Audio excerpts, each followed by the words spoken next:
Ladies and gentlemen, and everyone watching this, this is the Where's This Going podcast with your host, who's whiter than me. The one, the only, the deceptively older looking Felix Levine. Wait, no, you were going to add something else earlier. I was going to add something else earlier. Right. So, I found something out about our guy right here, man, when I walked in. So apparently, not only is Felix French, right, but Felix is also, according to Josh, I didn't say this, according to Josh, ladies, Felix is the best box eater in Brooklyn. Josh told me Felix really out here. Wait, how does Josh know that? I don't know, nigga. You got to ask Josh. Y'all do this. It don't got nothing to do with me. I'm just saying. Nico is dying to... Ladies, it's what I heard. And once I heard it, I was like, I got to tell everybody on the podcast. Because he up here talking to fighters and about headlocks and shit. But look at that bitch. Look. Ladies. Right there. Something for you to sit on. Right there. Hey, fam. It's a pleasure to be back on here, man. It's a pleasure to have you, dude. Real talk. Every time I texted Josh earlier. I was like, yo, can we get the studio for an extra hour? Because I know when Nico comes. Yeah, I'm going to be here a while.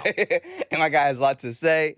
I'm going to be here a while, man. No, but I'm actually so happy to see you. It's been a little minute. Last time we were here, there's so many viruses. Man, last time we were here, was so many viruses. I swear to God, you started the whole thing with the mask. You were I didn't have the mask on. I think you had 3 masks on, actually. No, I didn't. I only had... I swear to God. This is how crazy it is, right? I only had on 1 mask, right? This how you know people, if you let people do it, they will create shit in their head. This nigga said, you had the mask on the whole time. You had on 3 masks. I watched that interview. That's one of the interviews I have downloaded, man. That's one of my best interviews. Yeah. And you guys should watch it, as a matter of fact. For sure. But Neko White 2. Neko White 2. There's Neko White 1. This is Neko White 3. This is the 3rd one. Yeah. Hey. How about it? You know who else has been on 3 times? Who gives a fuck? So, who else? Christina Hutchinson. Oh, that's the homie. That's different. I give very much a fuck about that. We love Christina. Shout out to Christina Hutchinson. Everybody else, I ain't no fighter. But I was gonna say, I want to congratulate you, man. Thank you. From the time when I first did the show, this kid was emailing cold emails to people, right? And then just to see how it's grown, real talk. I'm proud of you, man. I appreciate you. No, you said that before, and it means a lot. And it's also cool, for me, likewise for you to see, we've, I don't want to say grown together. Yeah, man. But in 3-4 years that I've known you, there's been growth, especially recently, a big drop we'll talk about after. Mm-hmm. But the fact that I've been able to have you on 3 times and just been able to follow you and be your friend and I think it's awesome. So I'm happy. Likewise. I'm happy for both of us. This my Letterman right here, y'all. Or who was Ali's favorite person to do interviews with? I remember once you said Cronkite. Was it Cronkite? I'll take Cronkite. You nice like Cronkite. I've never really watched Cronkite. No, there's an evenness to how he speaks to people. You know what I'm saying? You have that evenness to where it's you got the voice that's deceiving, then you got the face that don't look its age. You know what I mean? Yeah. Doing the shit. Thank you. But who is that person that Muhammad Ali used to always do interviews with? He's gonna look it up. But in the meantime, dog, I'm gonna give your job back. I'm sitting in the hosting chair because he was nice enough to let me. No. It's when I walked in, I said, "Which one you want?" Of course, Nico said, "Give me that one." Hey, he right. I did say that. That's how we. Which is classic Neko White. So a few days ago, let's just get into it. A few days ago, big drop. Big drop. Tell me what drop.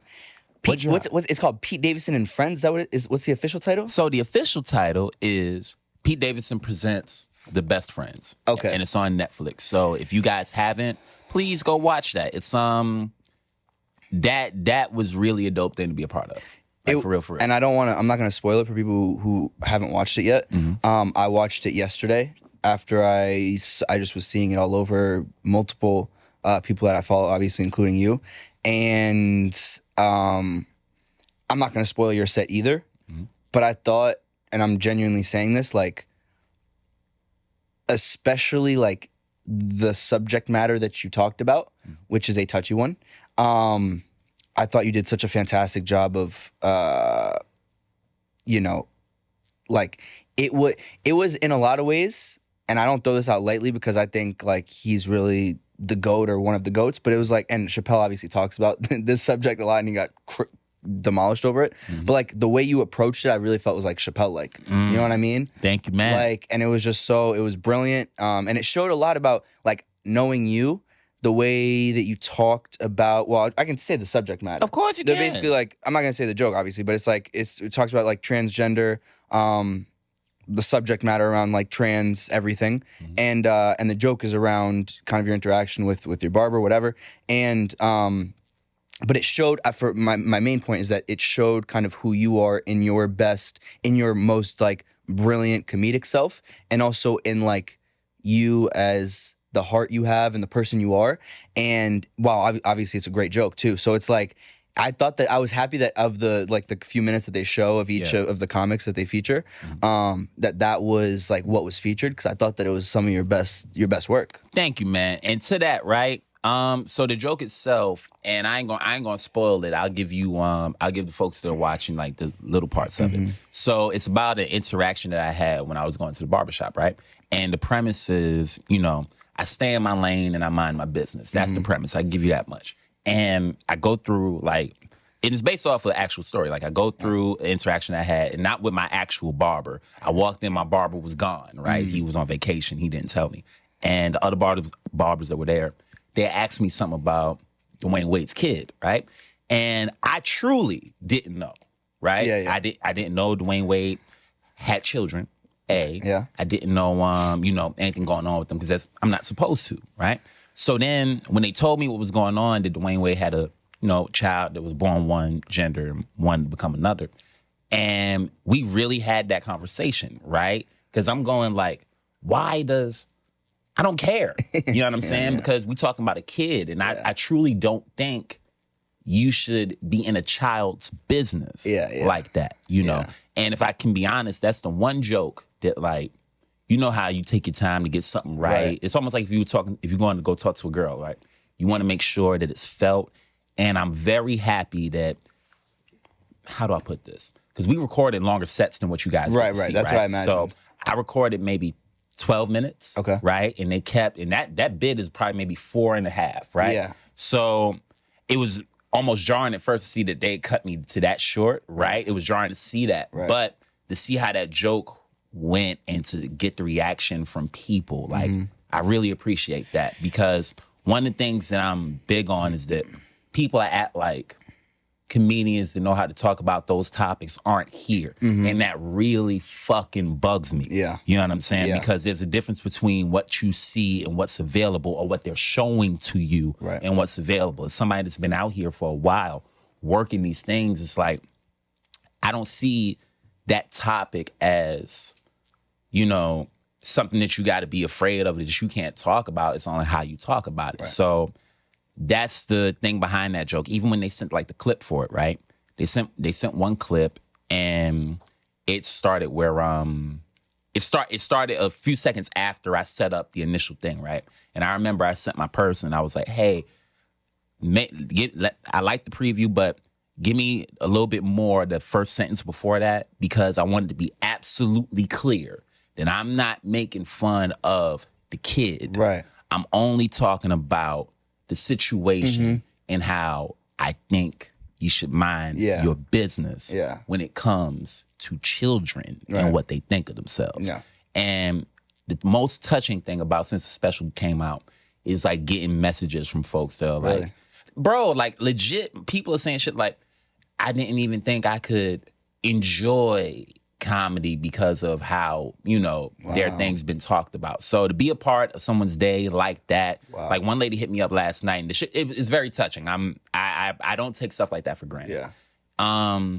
This woman hit me up, and I ain't gonna go back and find the message right now, but she hit me up and she said, I have a child that's like, questioning what they gonna do, whatever.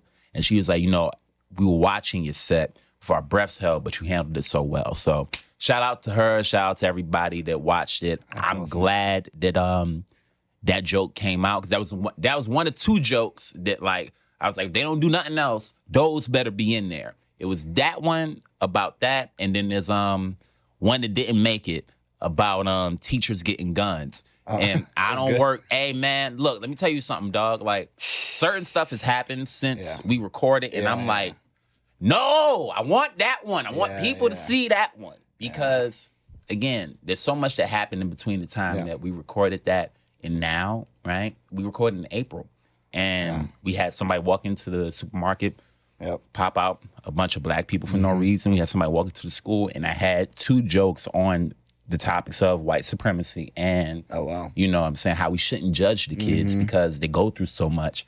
And they get shot in school, and the best solution we have is giving teachers guns. That whole thing, right? I want I can't tell you. It's like Can you get the footage? Well, you know, it's one of those things where if I could, I wonder if I could release it on my own, right? Because if I can't get the footage from that taping, if they didn't use it, then I'm sure I could just tell those jokes and put it out that way, which you know I probably will do on TikTok and stuff. But man, I'm smiling right now. You know what I'm saying? Dude, we're going to pause 1 sec. Oh, you good? Because I forgot to put my meter. Oh, you good? Go pay your meter. No, I can do it on my phone. Oh, okay. I'm just going to do it. I just realized like 2 seconds ago. So I'm not trying to get a ticket. Nah, don't get a ticket. I didn't know you could pay your, I got to tell my pops that, man. Yeah, you could just pay on your phone. Got you. You into that automatic. I'm telling you, these young people into all that automated shit, bro. I didn't know that shit either until he showed. I'm telling you, when I talked to him today, right? Because he sent me a menu to order the sushi from. Right? I said, I go. Let me know what you want. He goes, what you want me to do? Like, click on it. And I'm like, no, just tell me what the fuck you want. He's like, I don't know about your generation. I'm like, what are you talking about? My generation. We're like a few years apart. He said that with all of the energy of like a hood drug dealer, bro. He's like, yo, what you mean my generation, bro? Like we within the same 5 years. And I'm like, hold on, wait, how old are you? He's like, and then I told him how old I was like, well, I'm 29. He's like, oh, okay, now you a little older. It's still 7 years. Like, did you come up on Avatar: The Last Airbender, all that shit? Yeah, I love that shit. Okay, I can respect you. I love that shit. All right, what about the cartoons? Cartoons? I don't know. That's a hell of a transition, ain't it? Yeah, you know what I'm saying? That's Go a to the tough one. first thing. Wait. You know, we can talk about that after, but I still want to talk about because I have so many questions about this Netflix special. So, I guess because I don't know even like how are you and Pete even friends? Like how did that? Oh man. Okay, so a couple funny things with that, right? And it's one of my favorite things about this whole thing that we did. So back when I was like 16, I don't know if you know Chris DiStefano. Yeah. Right? Yeah. So good friends with him. Chrissy D was you know, at Laugh Lounge, me and him. This is like I was 16, so this got to be 2010, right?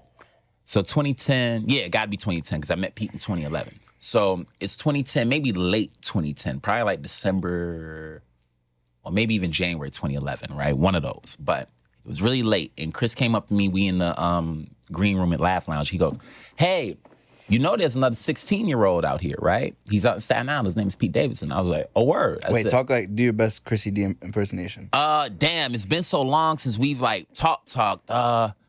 Because you know Chris got that that voice of like the frat dude, but he's also very educated. You know what I'm saying? And he's also very like goofy. So goofy. I don't like.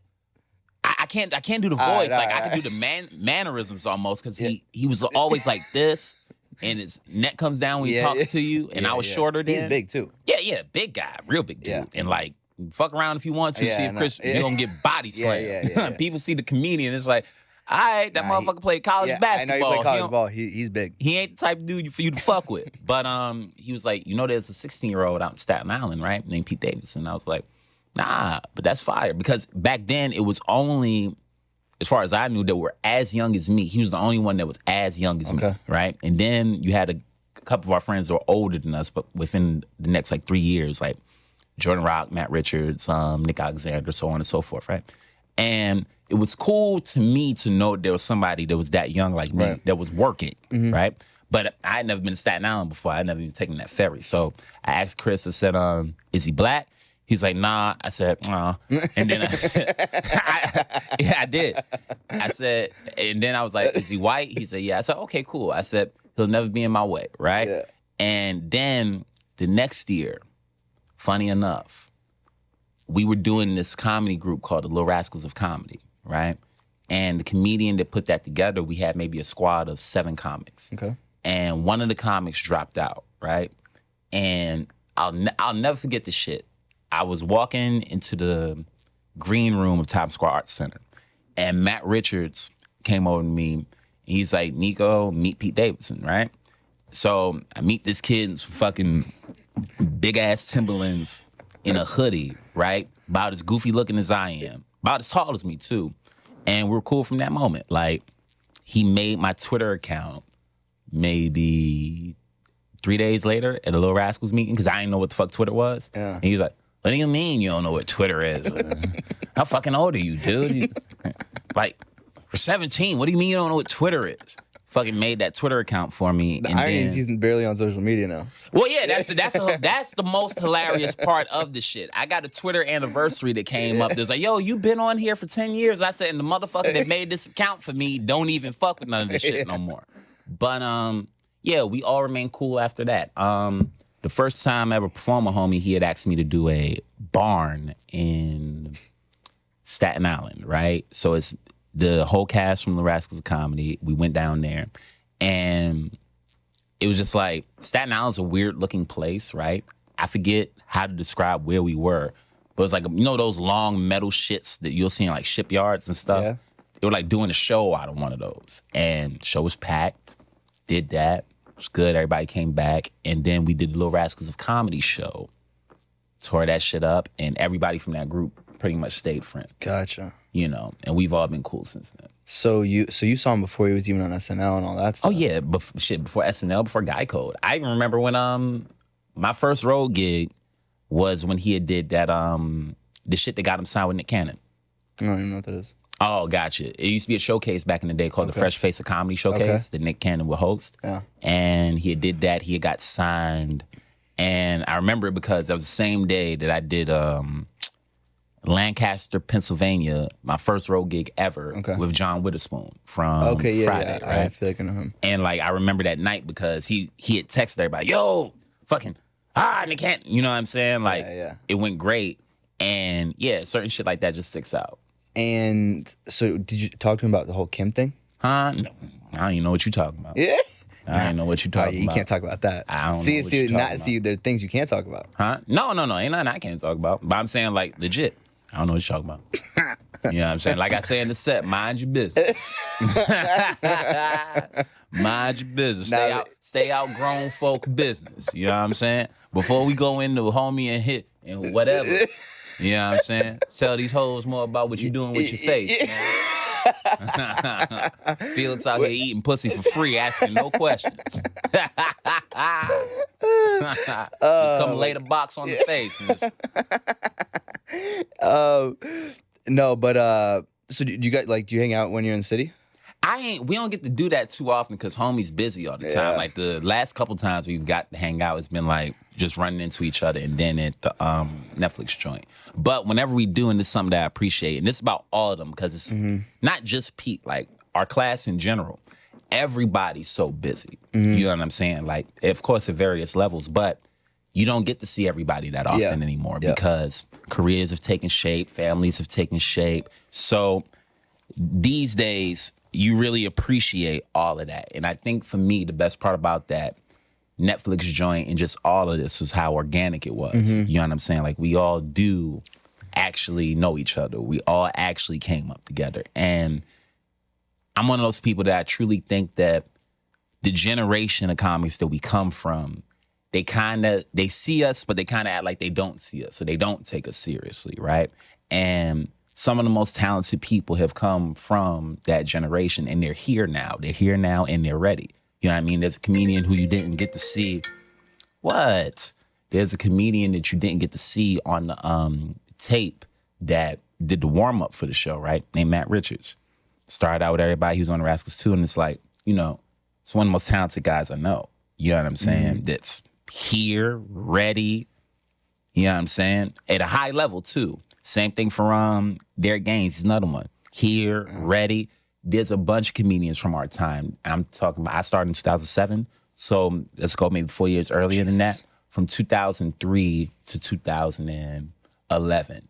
There's a lot of comics that were good then that are great now, you know. So the fact that to be with them, like almost all grown up and shit, and to do that like that, I think it's also cool, like, for, you know, to do it all together, and then also, like, Pete, who's like become really like a super mega star, for him to like still want to showcase all of his other like star comedian friends on a huge platform. He's been doing that for a while though, man. Yeah. Like I mean that's like probably the only thing I wish, like, outside looking in, that I wish he got more credit for. Yeah. You know what I'm saying? Yeah. Because you'll hear about that dude, whatever you hear about him in the news, tabloids, all that shit. But what gets to me is that like they type like there ain't a career before that. And it's like the career in that resume is crazy. Yeah. You know what I'm saying? That resume is crazy. And if you look at his moves, he's only ever, you look at a project like The King of Staten Island, right? And you look at how many comedians from this scene that are in that movie, not trained actors, stand-up comedians that are in that movie that shined. Their game shined in that movie. Ricky Velez shined in that movie. Lynn Coppola shined in that movie. Bill Burr shined in that movie. It was damn near a for us, by us. And you don't see that very often because not a lot of people even get a chance to do that, right? But you don't see that very often. Right. Last time you probably seen that was with somebody like an Adam Sandler, right? Or a Kevin Hart. You know what I mean? But to see that dude sometimes not get the credit for doing stuff like that, I think chuck it on the what's it called? Yeah, airplane mode. Yeah, whatever it's called. So to see him do those types of moves like that, and then man put his family on. So it's certain things like that, and because I know where that comes from, it's dope to see. He's an inspiring dude. Right. You know what I'm saying? And that goes for a lot of people that are on that show. You know what I'm saying? Peace, inspiring dude. Jordan Rock. I'll tell you this. Jordan closed the show, and Jordan closed that shit with presence. Right. You know what I'm saying? Like, he handled his position well. So so you guys only did one taping? We did 2 tapings in one night.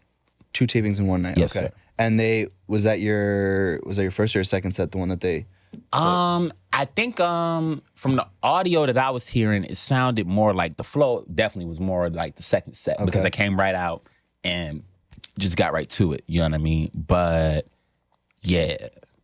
The other girl, she was fantastic too. Carly Aquilino. She was great. Yeah. I haven't seen her. And no. Wow, but I know. Crazy. I know. I just saw her on Instagram. Yeah. I feel like I think I've heard of her.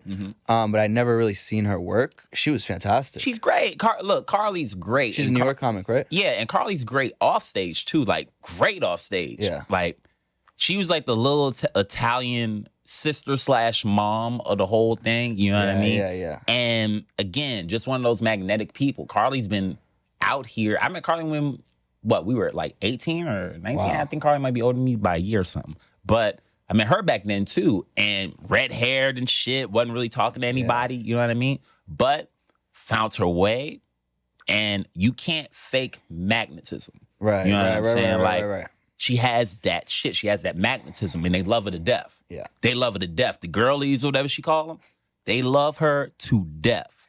So shout outs to Big CA. And to throw out another compliment, she's one of those people that's like lasted since you first met them to now. And that's another dope thing about this group of like, you know the struggles, you know what I'm saying? Yeah. And what it takes to be here this long and to stay here this long and to want to keep doing it. Well, also, I was going to say to that point, it's like, well, you guys are so young. Like, you've been doing it for like 15 years, 14, 15, which is so, but you're not even 30. You know what I mean? I'll be 30 next year. I'm 29. Yeah, but like, that's still like crazy. Like, in the grand scheme, like, you're still a baby in terms of what you could, in terms of your career. Like, you still got, 30, 40, 50 years ahead of you. Yeah, knock on wood. You know what I'm saying? Hope these genetics don't catch up. But I think what I'm curious about is like, that's why I have so much respect for you and so much respect for a lot of these comments that you're talking about, is there's so many moments where I'm sure you could feel like, damn, like this shit's like I'm not doing it, like nothing's progressing, like I'm kind of like I'm going in circles. Like, I don't know if you've had those moments. And then if if so, like, what, for the people that are trying to make a career out of especially a difficult career path, like being a comic. Yeah. Like, how do you kind of keep that stable level-headedness? It all depends on the person, so I'm gonna just answer for me, right? Yeah.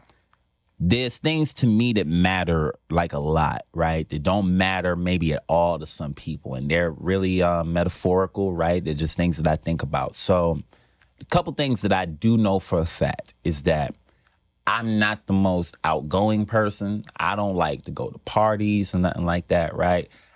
If I'm not like working, I'm usually to myself, right? I know that about me. Always been that way. And when I was really young, I used to find it hard to connect with people because the way that I connect, people weren't always ready to connect like that, or they had like almost more or less energy than what I wanted them to have, or less energy than I wanted them to have, right? I'm talking about back when I was like a kid.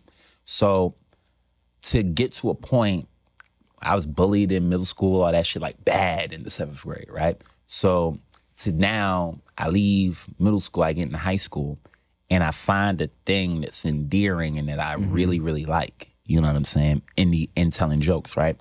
And when you start something as abstract as that, you don't really know where it's leading. Especially me, I was literally first day of high school, tried it, felt whatever that fucking feeling was, right? And it's not an addiction like a drug or like, oh, I gotta feel that again. No, it's like, I really, really love this shit. Whatever it was off the first try. And what keeps me going is that I know that it started like that. I know that it started on a whim. It's something that came to me while I was sitting in class and my teacher asked if anybody had a talent.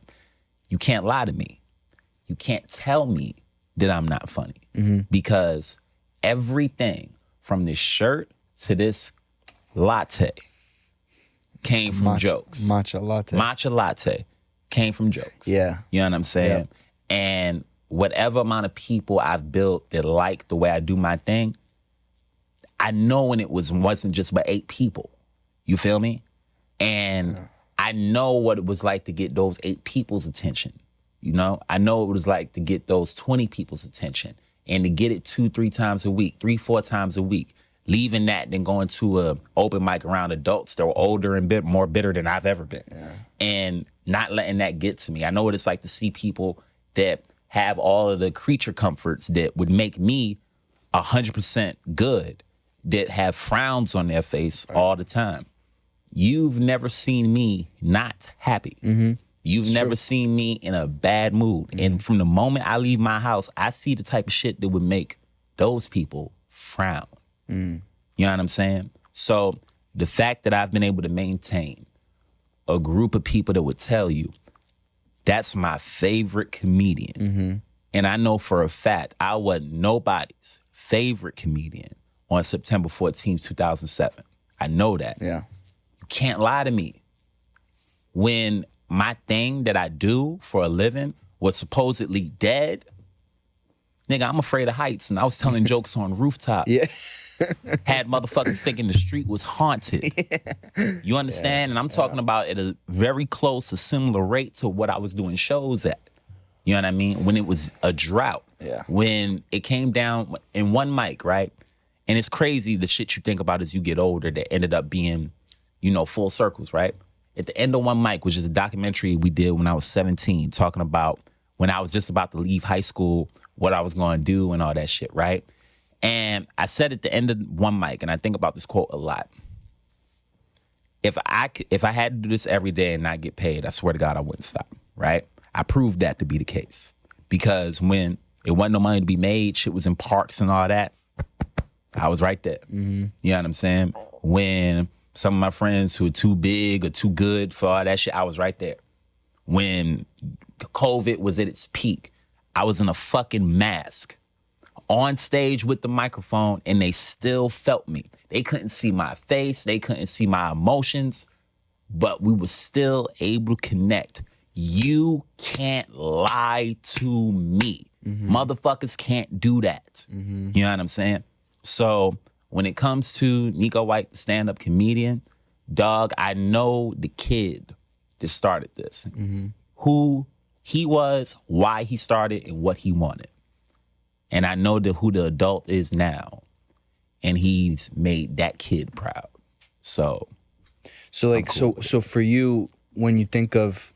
When I think of the hard moments and like, where's it going? Just keep pushing, right? Because you don't know how you're going to get to what your thing is. right? You don't know. This Netflix joint, we supposed to do this in 2020. 21 days before we were supposed to do it, the whole fucking world blows up, right? And you have to face those decisions of, my world just blew up. Yeah. Now what? When it hit me, the shit hit me at like the worst time ever. Yeah. Paid my taxes, fucking paid the rent, filled the fridge, did some other stuff. Now I got so little money that I'm on my makeup week, right? Where I would make some of my paper back. Ain't no paper to make back. Everything's canceled. Literally the worst time of my life, right? And you have decisions to make. What you gonna do, right? As a man, as a male that's getting older, you call your pop, you know what I'm saying? I called my dad and he was like, what you gonna do? And when he hit me with that, I was like, I'm gonna keep doing. Buckle down to my thing that's always been my thing. I trust it. It's shown me that I should trust it. And I went with it. And when it was on Zoom, you might not even thought it was possible, but I made rent on Zoom. Damn. You might not thought it was possible, but there wasn't no shows. I made rent on the rooftop. Might not have been possible, but I did the shows in parks. Yeah. Connected and all that. Mask on and all that. So again, for me, it's the things that I can prove, things I can reach out and touch, and the things I can see. I can see that my thing works for me, right? Even when it ain't working. So I'm going to trust it, and I'll keep going forward. Do you feel like you need to prove it to yourself? Like, why do you love it? Why do you love it so much? Is it the feeling that you get, or is it the feeling like, is it more so the feelings that you're able to get to? It's all those things. It's all those things. And I'd be lying to you if I said I could explain it coherently, right? I really would be. It's a feeling. I like being a better part of your day. Again, dog, from the time I leave home, I see a lot of shit that would make people frown. You know what I'm saying? I smell a lot of smells that'll make people frown. Like, I'm really seeing some shit, and I'd rather not see that with people. I'd rather be a better part of your day. I enjoy the sound of laughter. Yeah. I'd much rather hear a motherfucker laugh than hear them cry or hear them scream. Yeah. Growing up, I hated yelling. Yeah. I know that might shock some people considering my volume, but I hate yelling. Yeah. If you scream at me right now, that's top 5 most disrespectful things you could do to me, right? Just because of, like, childhood shit. So, like, in my household, some of my mom would say about my grandma is that, you know, if there was no food, there was no fun. Meaning, if there wasn't no laughter, it wasn't fun. That's what we do. Everybody in my family got really distinct laughs. So even from a young age, laughter was music to me. You know what I'm saying? We all have a cackle. My mom is... Sandy laughing so goddamn distinctive. If she start, if she laughing at you, you gonna want to fight. Yeah, you know what I'm saying. Me and my brother, we fall over types. We'll run around, go around the kitchen and all of that. My pops got that, like that wheezing laugh. It comes out of here first. So like, I love that. Even when I was here chopping it up with you, like, cause he has one of those fucking like breathless laughs too, and it's great. So it's like shit like that. You like to bring that out of people because again. Motherfuckers die, man. You know what I'm saying? Motherfuckers die. People really be going through shit. I think what I think impresses me most about you is like your mentality all the time. You know what I mean? Like it's a difficult thing because even it doesn't matter what you're in or what you're doing, what work, what job you have, whatever. Like your mentality is one that's like you don't give up and you don't. And you approach it with the best mindset no matter what the circumstances. And that I think is like, that's like undervalued. Like it's so like, that's very hard. Yeah. I don't know if you realize how hard that is. Like to most people, like they get down and then it'll trickle into something else. It'll snowball effect into, the next thing they do. But like, you've been doing something that is very difficult, and it's in a lot of ways it can be a very lonely place, and you've been doing that shit for a minute. 10 minutes. 13, 14 minutes. 14 minutes. But it's I think it's to that though, right? To that, because now we kicking philosophy, and this is my favorite thing. So if you into that, drown yourself in this episode. But man, like I really can't explain it, and I love my job. I love my job. And like I tell people, I've been full-time since my first time. I love my job. I've never taken it as, oh, well, fuck this, fuck that. No, I like doing what I'm doing. My favorite part about my day is getting able to get on stage, do my thing, come off, get the joke right, feel the feelings, all that. Now, who knows? I might be programmed. You know what I'm saying? Because we're talking every day since 14. Yeah. So I might be programmed. I might have programmed myself. But I love my job. When I started, I ain't know shit about the business, right? And I didn't know how weird some people can be. I didn't know how something as simple as confidence can turn someone off. I didn't know none of that. All I knew is that I like writing jokes. I like standing in a position and telling them to people. I like making people laugh, and I like being able to shake hands with them and then leave afterwards, right? I like that. I love it. Still the case now. As long as those things are the case, I'm cool. As long as I feel like I'm not being a bad artist in my artistry, then I'm cool. To whoever you are, if your job is hard, think about where you fit in your job and think about what you can show yourself. I can show myself the reasons why you can't lie to me. I can show myself that. Everything that I've ever gotten, I ain't never got through no manager. I ain't never got through no agent. I don't even got none of that shit. Yeah, wait, because I remember you telling me this when we were talking. I forget when we were talking about this. What, you're just anti, you just always did it, you wanted to do it? No, I've never been anti. That's another thing that I want to make sure I have clear. I've never been anti working with representation. The thing is that, well, it's two things. Number one, I can't make anybody work with me. If you can't see, if you work in the industry of stand-up comedy and you look at Neko White, you look at the shit that I've done independently, right? You look at the stature that I've sustained and grew since I was a fucking teenager, right? You wouldn't take this bet? I started at 14 years old, fam. The only other black comedian that I know this with that similar story, and then I'm talking about like 14, stayed in it and was like gave their all to the shit. The only one that I know like that is very, very famous and very, very paid. You mentioned him earlier. Does it start with D and ends with Ave? Oh my God. Starts with C and ends with Chappelle. You know what I'm saying? Yeah. So like, again, if you work in this industry, and because it's something that comes up every now and again, like I'll meet somebody that works in the industry and they'll say something to me along the lines of like, where you been? Or I don't think they get like, it sounds like nigger to me because it's like, where have I been? No, stop. I do 510 shows a year. Yeah.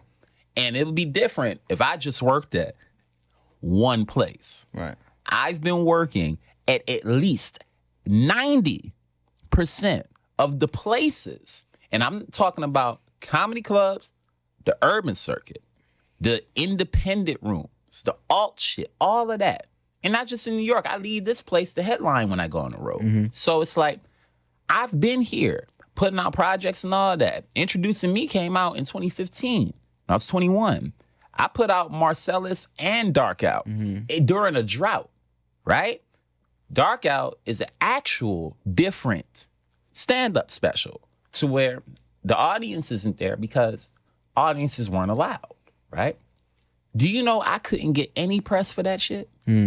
I couldn't get one write-up. Is that because, so what do you think that's attributed to? Is it? Well, it's attributed to two things. You got, number one, when you reach out, and it's just you reaching out, the people that do those things have to reach back, right? They would have to have an interest. Now, if you don't have one, you don't have one. That's fine. But I'm saying, as far as my job is concerned, everything I'm supposed to do, I do that. Right. You know what I'm saying? As a comedian, you're supposed to make sure you do shows at the highest level possible, right? I do that every night. As a comedian, you're supposed to make sure you're putting out your own product that's original and all that. I do that a lot, right? I'm not half-stepping when it comes to this. For all the things that you're taught that are supposed to matter, I do those, right? So for the folks that work on the industry side of things, I'm not against working with a manager or agent, right?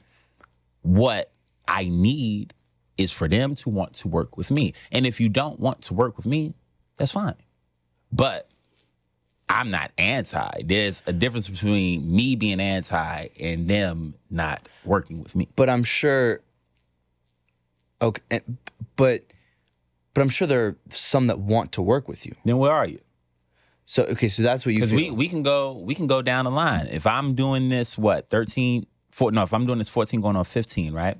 I've had one manager and one agent, right, throughout this whole time. And when I left that company, my manager, you know what they told me? He said in our phone call, and mind you, I was so scared to even make that call to part ways. And I'm gonna make sure this is whoever edits this, good luck, nigga. So just so this story can have some type of cohesion, right? Back in 2016, I did this competition called the March Madness competition, and I won that, right? And that led me on to doing, I had a general meeting at one of the companies here in New York City, right? One of the Viacom companies. And the guy was nice enough to put my information forward to one of the managers at a company here. He reached out, we clicked, right? Now, later on that year, I ended up doing the Just for Laughs Festival up in Montreal. Now, here's the thing about that one, right? The JFL Comedy Festival is one of the biggest festivals that we have in comedy. That's like the crown jewel, right, for years, especially at that point. And I remember for years, I couldn't get seen for it, right? And it was one day in particular, I was at Stand Up New York. This might be 2012. I'm at Stand Up New York, and a friend of mine is doing a Just for Laughs showcase, and I think it was Jordan Rock. He was standing over here. He was standing next to me. So we at the bar. Stand Up New York's bar is like this. So let's say that camera, that's my camera, that's the bartender. I'm here, Jordan's here. The showroom's over here. And they start the audition, and Jordan go, you on this? I said, nah. He's like, nigga, you not on this? Shit is crazy, man. And like, he didn't mean any harm towards me, but when he said that, it felt like, you know, like when the mirror break in the TV shows and shit, I felt shattered. I was like, damn, yeah. I remember I left after that, right? I was really sad. I was like, yeah, fuck, how have they not seen me, right? Well, I was unrepresented at the time. Now, unbeknownst to that younger me, when you're unrepresented, if you wanted to submit yourself for the Just for Laughs Comedy Festival, you would have to send a tape in almost randomly through like a link or something through a site, right? And maybe they'll see it, maybe they won't.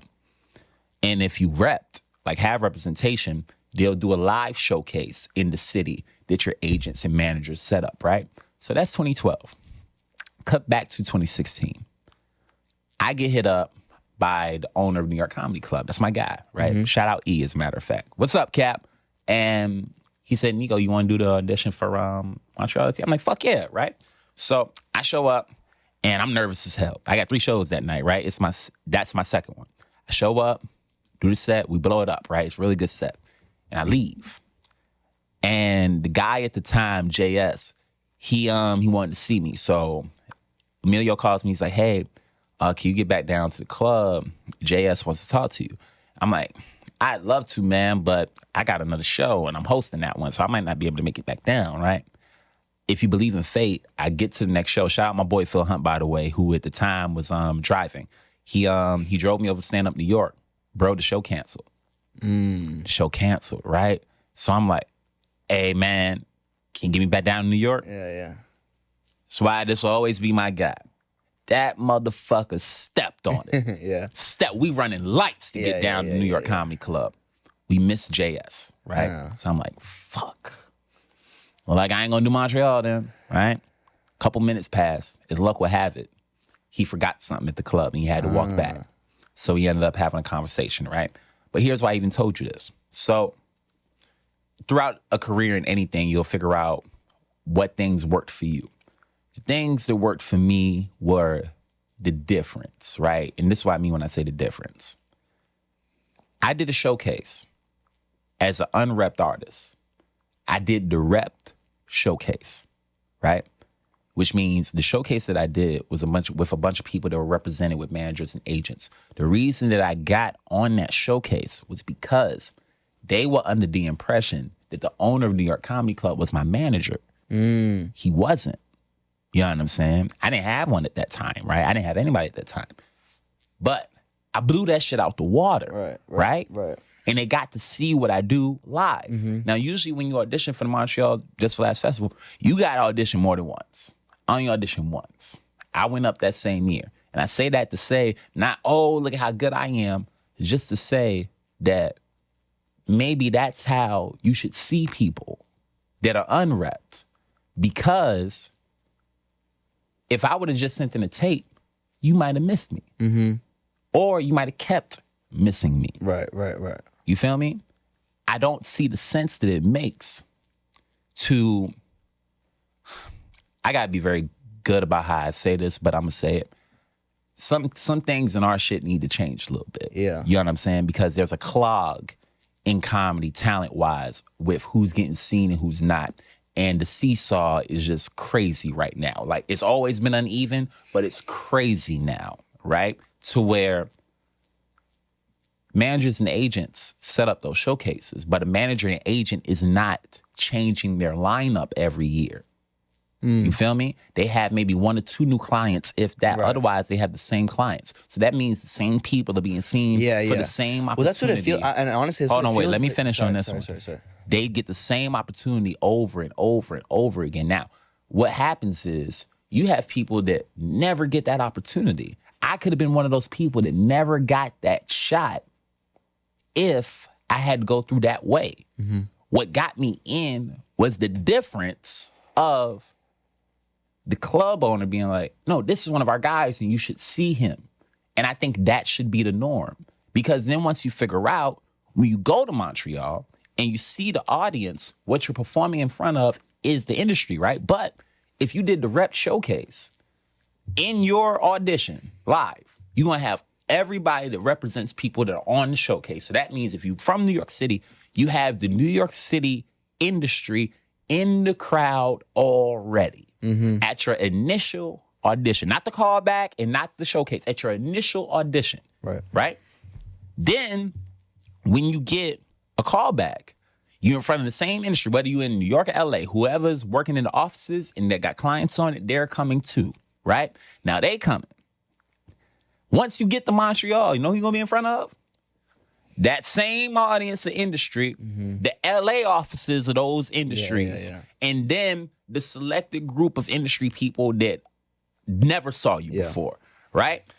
Why are they not the ones sending tapes and then come to the city and have the club owners, the bookers take, if there's 12 comedy clubs in New York City, have them pick 10 of their best rising stars or their best like staples that are within a certain bracket or experience range and see them. Yeah. It'll really help to clog this around this motherfucker. Yeah, but it does feel exactly like that it feels like whenever, and I'm an outsider. So like when I see it on the outside, it kind of feels like it's the same people at the same spots, the same all the time. But at the same time for you, it's like you know all these things and you know how the industry works. Is there not part of you that wants to like, that just wants to say, you know what, fuck it, it's not great, it's not perfect, but like, let's just play the game a little bit. I mean, I'm playing the game. You know what I'm saying? But certain shit isn't a game. This ain't a game. Yeah. We ain't playing. What are we talking about? We ain't playing. Yeah. There's some talented fucking people out here. Really talented people. And little things like that are such easy changes to make. They're easy changes. Have the rep people send you the goddamn tape and watch the tape. Mm-hmm. But for the people that are unrepped, that should be the live show. That should be the live show. Yeah. Why? Because I know that's what worked for me, and I know if it wasn't for that, I might not have been up there. Yeah. You feel me? And there's a lot more people in that position where I was at the time than aren't. Yeah. And it's an honest opportunity. You know what I'm saying? And I feel like that would invigorate the scene in a way that it's not been invigorated in a minute. You know what I'm saying? So I hope that could be something that people think about, because I really, really, really, really do think that the clog is crazy.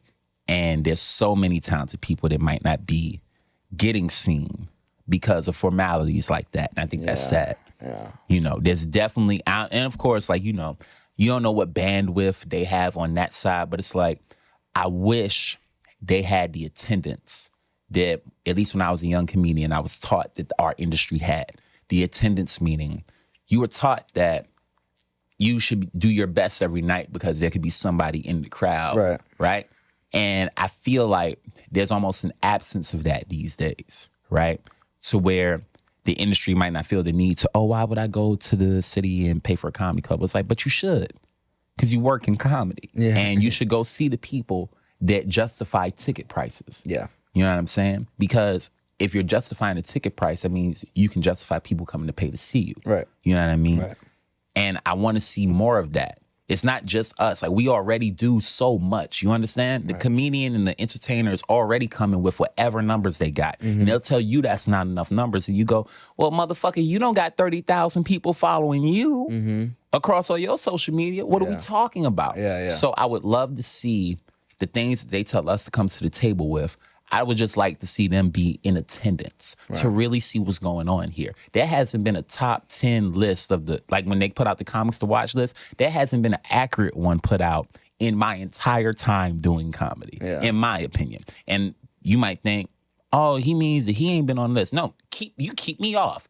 You doing that anyway. What I'm saying is, of the people that are actually working, killing, you would have to see way more comedians than those people see to make that real list. You would have to be out every night of the fucking week for 90 days at least to be able to really tell, right? And because you're regular folk, you know what I'm saying? It blurs it to people like you. Yeah, it does. It makes you think, oh, this is what's... No, it ain't. It's not. And that's not a shot. It's just to say that I wish they did the due diligence to be in attendance to really see what's going on and be honest about it. Well, it's funny too, because like when I hope that makes sense. I went to a comedy show. I was in New York for like a day, and I went to see who. Oh, it was after I had Christina on the show. So Christina was doing a set somewhere, and I was like really close to it. And I saw it. I was like, oh, like I hit her up. I was like, hey, like I would definitely want to come through. And I think my favorite part of like going to these clubs in New York, for people that are listening that are either from New York or not from New York but are coming, I think there's nothing but like, speaking of like dates, I think it's like the best date. Yeah. But I think one of my favorite parts for me is, I've been to comedy shows before, but is like when I go there, and I know, like I knew Christina, but I didn't know anybody else on the lineup. Yeah. And like there was just so much talent. Like I'm hearing like her name, Maddie Smith. You know her? And I had never heard of her. Yeah. She was fucking fantastic. She crushed. Yeah. I would love to have her on my show. She crushed, like her timing and everything. She like, but so like, and there was some other guy that I hadn't seen either. I forget his name, but like just super talented people, man. Bro, there's like to be at these clubs and like I don't think people understand, like if you're at the Cellar, if you're at like, I think this where I go, it was like New York Comedy Club or like you're already you're good. Yeah. You know what I mean? Like, and listen, man, again, there's so many ways to do our thing, right? And there's so many types of comedians out there. So when, again, for me as somebody that's out every day, you go for their side. Yeah. Do you want to make some money? Yeah. You feel me? Like at a certain point, you almost want to ask them, like, you want to make some money? Because it's fire out here. Yeah. It's fire out here. It is. Now, we was talking about representation earlier. All right, so look. Letter to the representatives in New York City and anywhere, right? If you work in comedy, business representing stand-up comedians. If you want to work with me, you got to see what I see in this, right? Last time I had representation, and it's funny, we went on a 30-minute tangent, but last time I had reps, during our last conversation, you know what my manager told me? Oh, yeah. He said, hey, man, you know, I've never gotten any negative feedback on your stand-up. It's only always ever been like, not now, not right now. Yeah, get your water. It was always like, they never had anything negative to say. It was always like, oh, he's good, but not right now. And I'm like, and then what did you say? Because if you just said okay, then I need somebody that ain't just gonna say okay. Yeah. Because if I'm in that room and you telling me, oh, no, the stand-up is dope. Okay, cool. So this is a stand-up opportunity. Let's go. Oh, but not right now. What? You mean not right now? Niggas get shot at every day where I live. What are you talking about? Yeah. What are you talking about? What are you talking about? Yeah. But going back to like, I see the type of shit that make most people frown. Yeah. So it's like, to hear that, you go, well, I can't do nothing with that. Right. You know what I'm saying? Yeah. So for me, I'm not against working with any industry. In fact, a lot of the industry over here, like I've grown up, I've seen them grow up. Yeah. You know what I'm saying? I remember a lot of folks when they were over at another company. I remember a lot of you motherfuckers when you blocked me off of certain competitions too. Yeah. I'm telling you, I've had my own fair share of shit, dog. Yeah. I remember doing the New York's Funniest competition, and I didn't make it out the semifinals, right? And I remember I felt like, y'all, come on, you gotta be playing. Now I felt that. A couple months later, I'm at a Halloween party for a production company. One of the guys who worked on that production, know what he said to me? Man came up and told me, and to this day, I don't know if I'm happy that he told me this or not. Man came up and told me, hey, man, I want you to know I worked on that show, and we all thought it was crazy that you didn't go to the finals. I don't know if I should tell you this. We used a lot of your reactions for the final.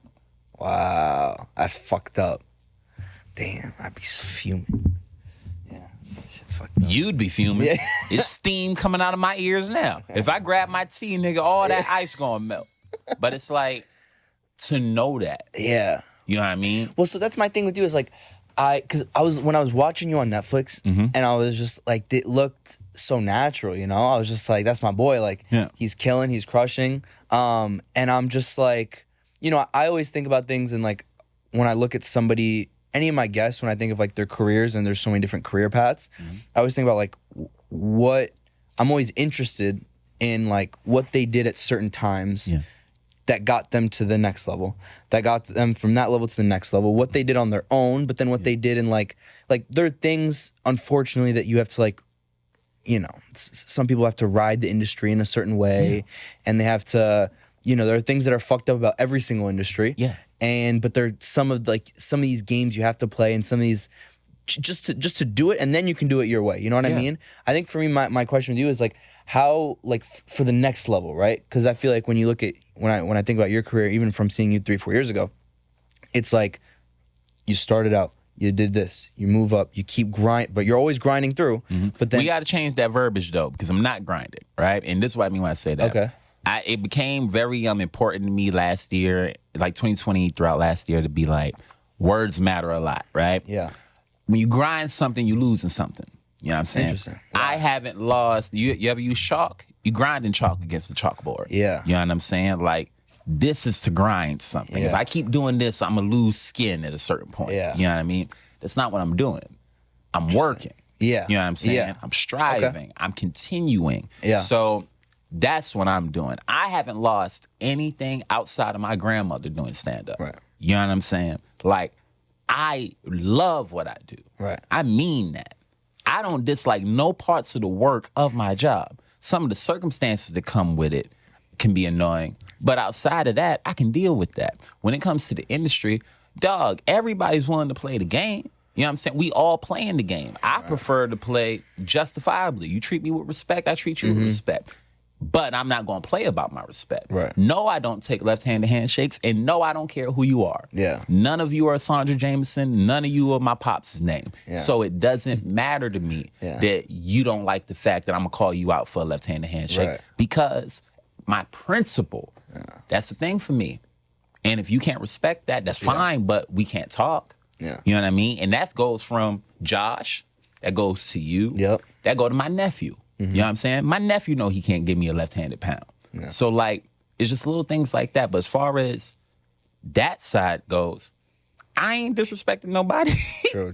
You know what I mean? I ain't never been nothing but respectful and caught strays from people that I should have never caught strays from. Yeah. You know? So, when it comes to that, I go, again, if you work in the industry of comedy, I only ever get mad if you ask me, like, where have you been?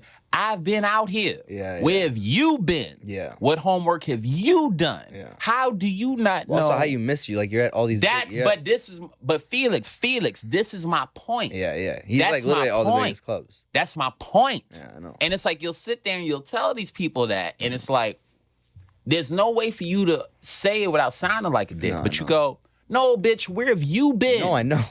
It's funny because I had friends that were coming to New York, and they were like, we want to go to a comedy club. Where should we go? And I was in Boston. I was looking. They're like, do you know any comedians at these different places? So I'm like, yeah, let me check out like the sites. Let me see what the lineup's looking like. And I think I opened like I went to the Comedy Cellar first, and I go on their little site, and I just see like you're right there, and I'm just like, it's just like stuff like that. It's like, oh, yeah, my boy's Nico's there. You should go there, or whatever I told him. You open it up at Comic Strip. You open it up here. You open it up at there. Like again, so it's a wild thing, and it's like, consider my location. Yeah, consider my location. I'm in what's supposed to be the best stand-up scene in the country, and it is. Yeah, it is. So how did you miss me? I agree. At the best clubs in the city. No, I agree. I agree. No, I know you do. I know you do, but we fans of each other. Yeah. We're talking to them, and it's like, we not talking about Neko White himself. We talk about people that are in that category. Yeah. The talented that you're not seeing. Right. You know what I'm saying? Right. So if you in the industry and you want to work with me, guess what? Boom. I'm unwrapped. Yeah. I don't got a manager. I don't got an agent. If you dope and you are a manager or agent and you want to talk, I'm taking meetings. If you see what I see, come over here. Because guess what?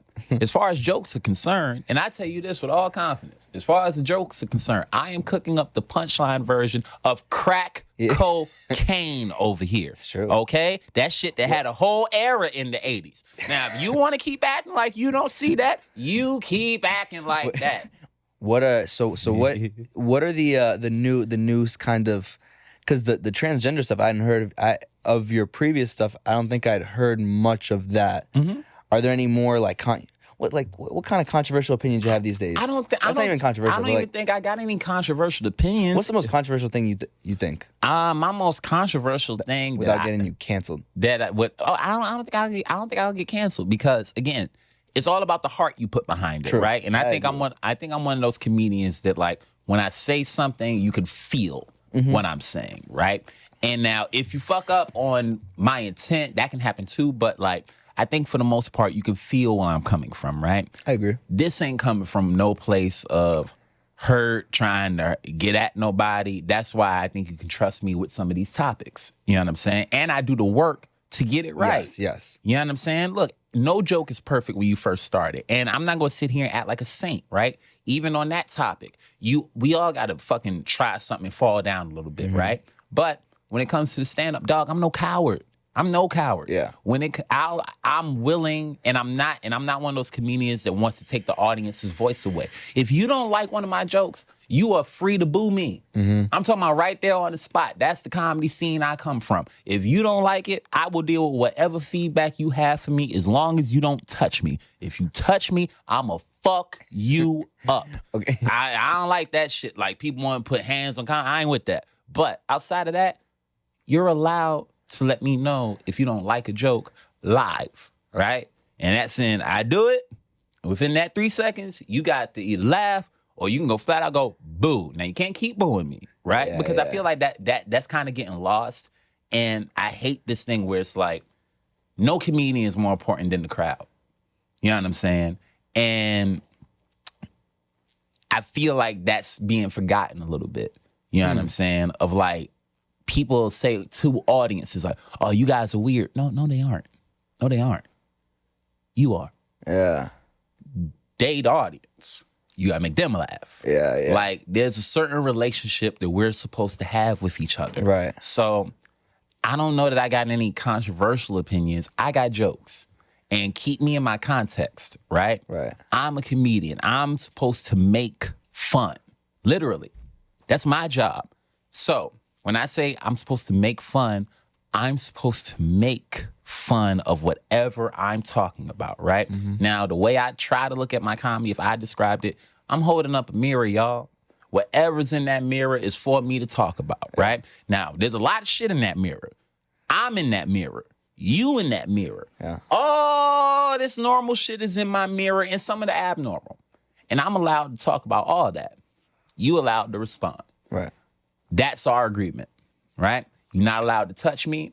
I'm not allowed to fucking berate you. You know what I'm saying? Right. As long as we keep each other in context, I think we'll be fine. I think. But doesn't it piss you off when people boo, like if they boo right after? No, because again, I do a lot of shows, man, and it's like. Have you had people like they boo you right after you say I've something? been booed before, yeah, but what do you say? You just like you get over it. Like, again, if that pops up, and it's not something that happens a lot. Yeah. If that pops up, you address it. It's like a health concern. Like, if you got a pimple, Yeah. you gonna pop it. Yeah. Yeah. You know what I'm saying? Or you gonna let that shit grow until it, come out on its own. Whatever. But we can't forget. Your skin's looking good, by the way. Speaking of pimples. You know what I'm saying? I was just looking. I was like, you even have pimples? Yeah, you know what I mean? Get a close up on that, goddammit. Damn. But it's one of those things, man, where my job is to make fun, right? Yeah. I don't know if I have any controversial opinions outside of, get me started on white supremacy, and then we can go for a while. So let's. You know what I mean? Well, I got this thing in my act about how, I don't think. I know how history was taught, but I don't believe that shit. I don't believe that. What part don't you believe? I don't believe white people can make us slaves.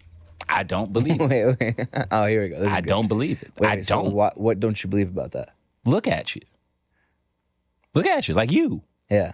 Nothing like you could ever make me no goddamn slave. So I don't believe it. So then what do you think happened? I don't know. I think that book lying, though. You motherfuckers are too sensitive to sunlight for me to believe you sailed to the hottest continent on the planet and took ancient me in the daytime. I don't believe it. Wait. Okay, so then give me like your top 3 possible theories.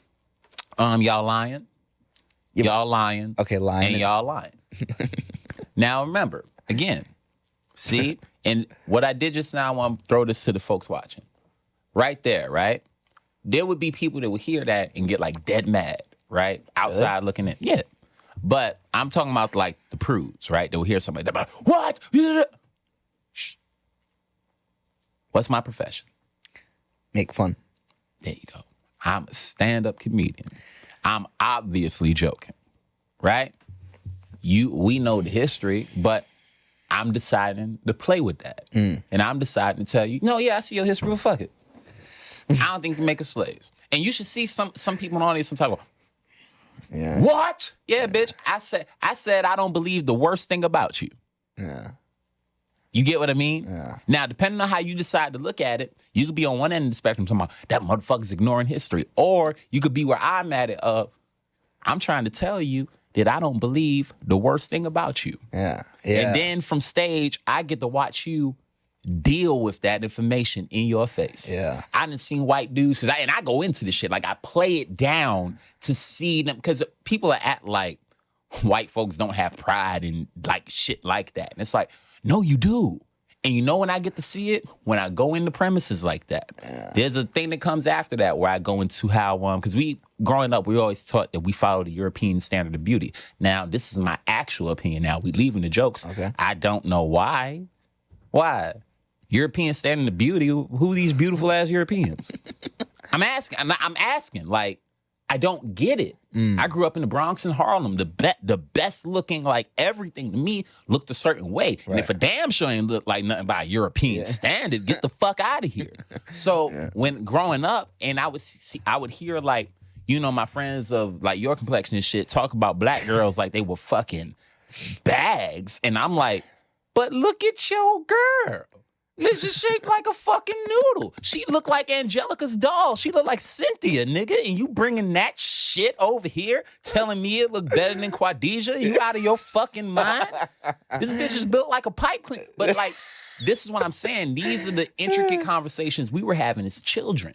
You know what I mean? I think it's fascinating. So I think it's fascinating too, because it's all perspective. Yeah. It's all perspective. People get caught up in like conversational perspective, and it's like, it's all supposed to be.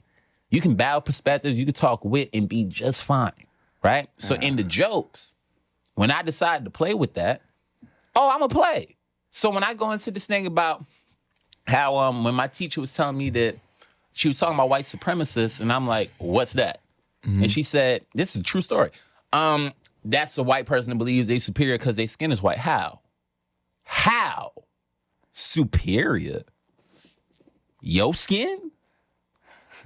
To this? Get the fuck out of here. And then I go and I break down into these examples, right? Now, it's all funny the first time, right? And I'm trying to pull a thing out the audience where I say something about like being easily sunburned, right? That get a big giggle, ha, ha, ha, ha. Right? But look, bro, because people can't hide it from themselves, right? Because it's fine. First little tap is fine. Boom. Yeah. But I'm trying to play you. Because first little tap is sunburn or whatever, right? What's the next Then when I say, talking about white folk thought they was a superior race.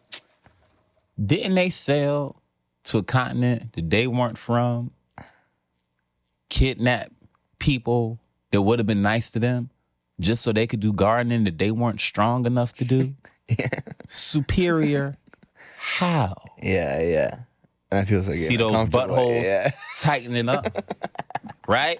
But again, now mind you, I'm still joking. I'm living in the fun of my bit because this is how we talk shit when we bring up these hypotheticals, right? But peep game, because this is what I'm trying to say. But when you think like the laughs diminish, is it because they're getting more uncomfortable? No, it's not even that the laughs diminish. You watching something happen with them, right? Because so what's happening in like in that white person's head that like I don't know what's happening in their white head, but I know what's happening to the person I'm talking about. The people that I'm talking to, the audience, what's happening is the thing that I'm saying, right, is conflicting with things in them because I'm talking about you.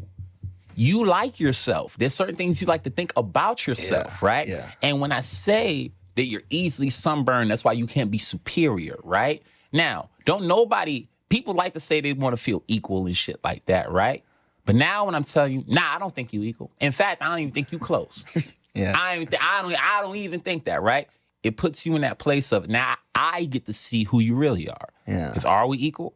Because if I'm telling you, I never once say in my set, because I don't think you could be superior because of your skin complexion. I think that's bullshit. And I think if you think that you can be, you're fucking out of your mind. Yeah. I truly think that. Yeah, it's the most bullshit way to be superior to somebody because you ain't do nothing to earn this, right? Yeah. Even though I got the best kind. But you do nothing to earn this. Yeah. You don't do nothing to earn what country you born in, none of that shit. Yeah. So when I go further, right, now this in particular, white women don't usually say that they think by default they better looking than everybody else. They don't say that. White women don't tell you flat out that they think they prettier than black women. They won't say that. But when I say this, talking about white people are the superior race, man, you see how some white women look in their 40s versus what my grandma looked like dead? What are we talking about? Superior to who? How? You should see the reckoning. Yeah. The reckoning happening in the faces in the audience when I hit that. And they don't even know I could come when I hit that line. Just to see that shit play, like the math equation that some of them people are doing in their head. Because they're like, but I'm for, you. I'm talking about you. Yes, you. Do I really mean that? No. But in this instance, yes, I do. Because that shit that you never say, that you think that you just so much better than this by default because it's the group you in, right? I'm going to make you show me in your face. Right. Through this joke. Look at the eyes. It was all fun and games, but it was just sunburn. Yeah. You know what I'm saying? But then when the historical fact came in, then when I hit you with my personal feeling, but that awkwardness is where we're playing. We playing in the area that's shaded gray. That's where I like to be at. Yeah. You know what I'm saying? So if you rock with that type, I'm the comedian for you. You know what I'm saying? And I got flows, baby. Yeah. We got flows. I can do the improv stuff right off the head. I can do the crowd work stuff right off the head. What's your craziest crowd work moment? Craziest crowd work moment. I don't know about the craziest one. I had this one lady throw a drink in my face. That wasn't crowd work. Really? She just, got up, threw her drink in my face. What'd you say? I ain't say shit. The comedian before me tossed her old drink down, and then he gets off stage. I get on stage. I say, I hope they bring you another drink. She tells me, fuck you. I said, fuck me. Well, fuck you too. When I say that, she stood up, she took a new drink, and she threw it in my face. And then I got off stage, and I took a candle, and I threw that in her face. No. Yeah, you fucking right. Wait, what? So you took a candle, like a lit candle? Mm-hmm. Wait, but so she takes the drink. So now we at the Village Lantern. This is back in the day, right? How old are you? 18. So I had just hooked up with this girl, and nice. Like it was supposed to be like legendary, like hook up. It was supposed to be, right? Like I'd always heard legend that people of that particular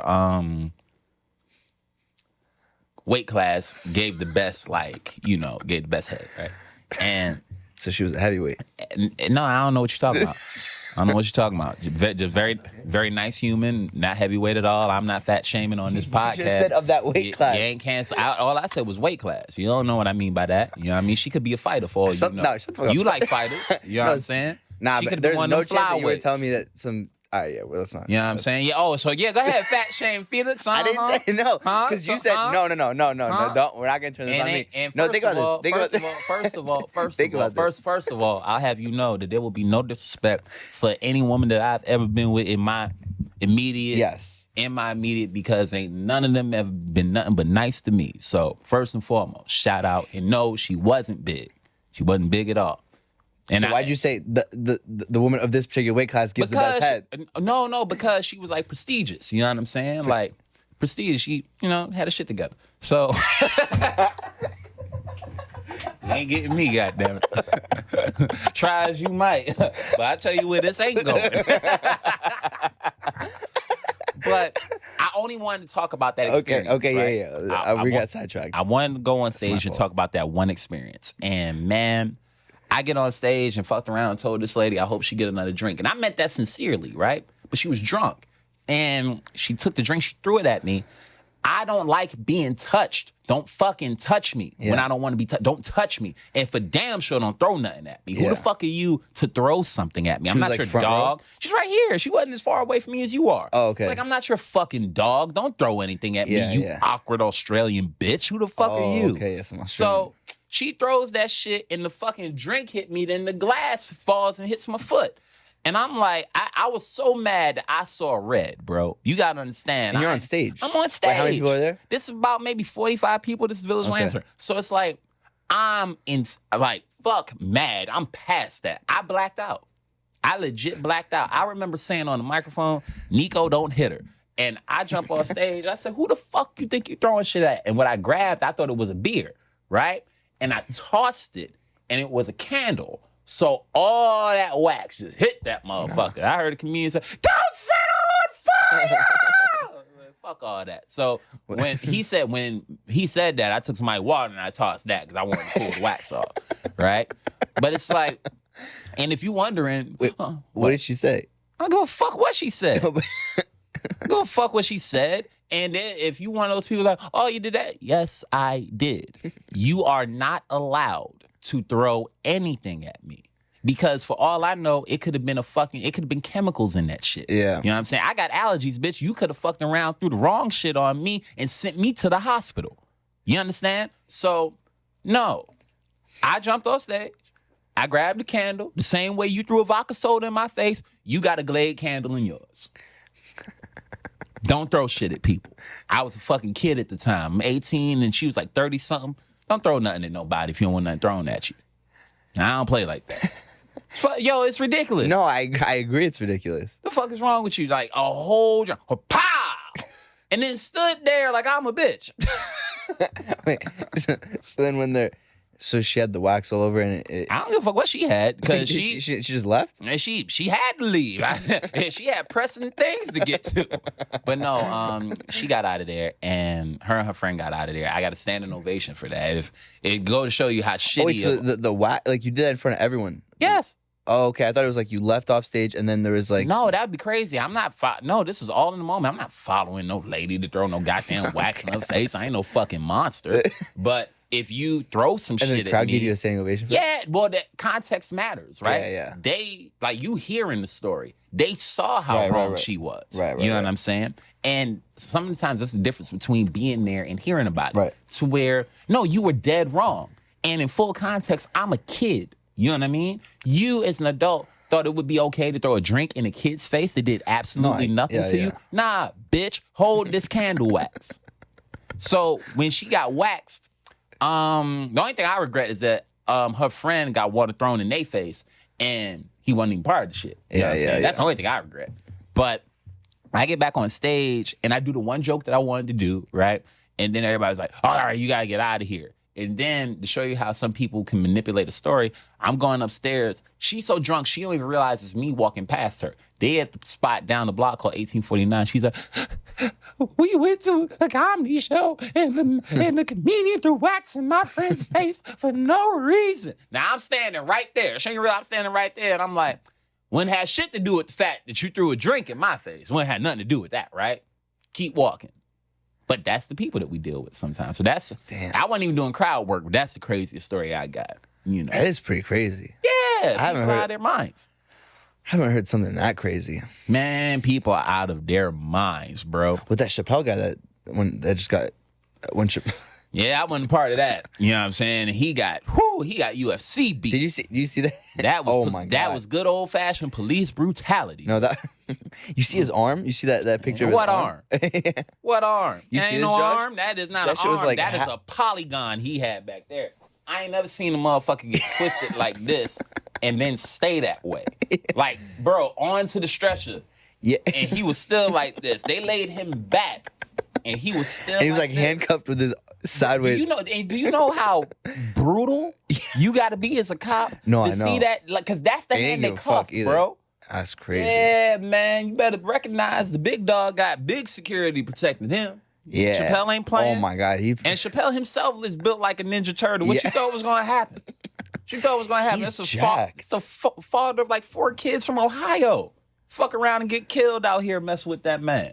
You know what I mean? But yeah, that's one of those ones where it's like I was sad and happy to see it at the same time. I was like, damn, they fucked him up. But it was also like 2 weeks after Chris Rock got smacked. So I was Yeah. like, Yo, you know I saw the first show. I saw Chris Rock's first show after he got smacked. hey man, we here to Well, talk you wanna hear about some- younger people. He already on and famous and all that. Okay. And I love the King. That's one of my goats, but he I on agree. already. I agree. You know what I'm I saying? think he is one of those. There's a couple dope people that surround the smoke, though. Like, I got a couple favorite comics right now, Who? man. One of my guys' name is Phil Hunt, man. One of the most solid joke writers I know. Okay. You know what I'm saying? Really, really flows on stage. And he's one of those people that cares a lot about, like, the thing, the craft. You know what I'm saying? He'll do his best to make sure the jokes are sharp. And it's like 2 jokes to stand out in particular. One is about, what's the shit? He was talking about how the police always mistake, you know, they'll tell us all the time how they mistake a cell phone for a gun. He's like, I'm sick of the lies. Because if you can always mistake a cell phone for a gun, I'm just waiting for the story where you mistake a gun for a cell phone. And it's such a simple observation Right. that's been right there for the longest time. He's the first person I heard touch it that way. The thing he got about weed making progress and drinking making no progress. He says, you know, I'm jealous of marijuana smokers. Y'all made a lot of progress in the last 20 years. As a drinker, we ain't made no progress. I think we need That's good. I think we need to come together and have a meeting. Not one of those meetings, Yeah. but a meeting. You can walk around with medical vodka. I fucked it up. I did it Yeah. wrong. He said you can walk around with medical marijuana, but I can't get no medical vodka. Yeah. I can't be around stumbling drunk. That's public intoxication. Yeah. This one time I want to be stumbling drunk. Cop walk up. I just show him the bottle like, hey, prescription Yeah. says here twice a day or as needed. Yeah. Tonight, as needed. Yeah. So I'm like, right. That's good jokes. Right. And it's good jokes. Like that dude, that's one of those dudes that's like built for late night TV. You know Right, what I'm right. saying? And to the folks that work in late night TV, if you're looking for a guy that's like really talented that can use a shot like that, y'all look for the homie Phil Hunt, man. You ain't gotta find me right away, but find Phil Hunt. Who else? Or a couple other That you are like? dope. I don't see her around since because she was just on TV, so she sticking and moving. But Carrie Coddett has always been a favorite of mine. You know what I'm saying? Nathan McIntosh, one of my guys. On the younger side, the people that are super dope. Eagle Wit is one of them ones to check out. If you ain't seen him already, make sure you check him out. Okay. Suba just recorded an album. That's one of my favorites. You know what I'm saying? Okay. Super Argerwall. It's a lot. I done fucked around, start naming some. Now I'm gonna forget some. I mentioned Matt Richards earlier. Yeah. You know what I'm saying? Probably the most diversely talented comic I've ever met. Yeah, that's all the ones off the top of the head right now. Give me 10 more minutes. I'm trying to think because last time you were here, like I like bringing up like different topics with you and seeing what you think about them. Shoot. I'm trying to think what's some Wherever you want to go, man. I'm here with you. because I always like you always have some interesting opinions. You got any crazy political opinions these days of what's going on? I think everybody. Okay, you know, that- tell me one before you give me a random one. I'm convinced 2024 Republican's going to be elected. I'm convinced that we're fucking idiots if we vote for anybody that's a Democrat or a Republican. Okay, right. No, I agree with that. It's time to get away from this whole system. Joe Biden is dead.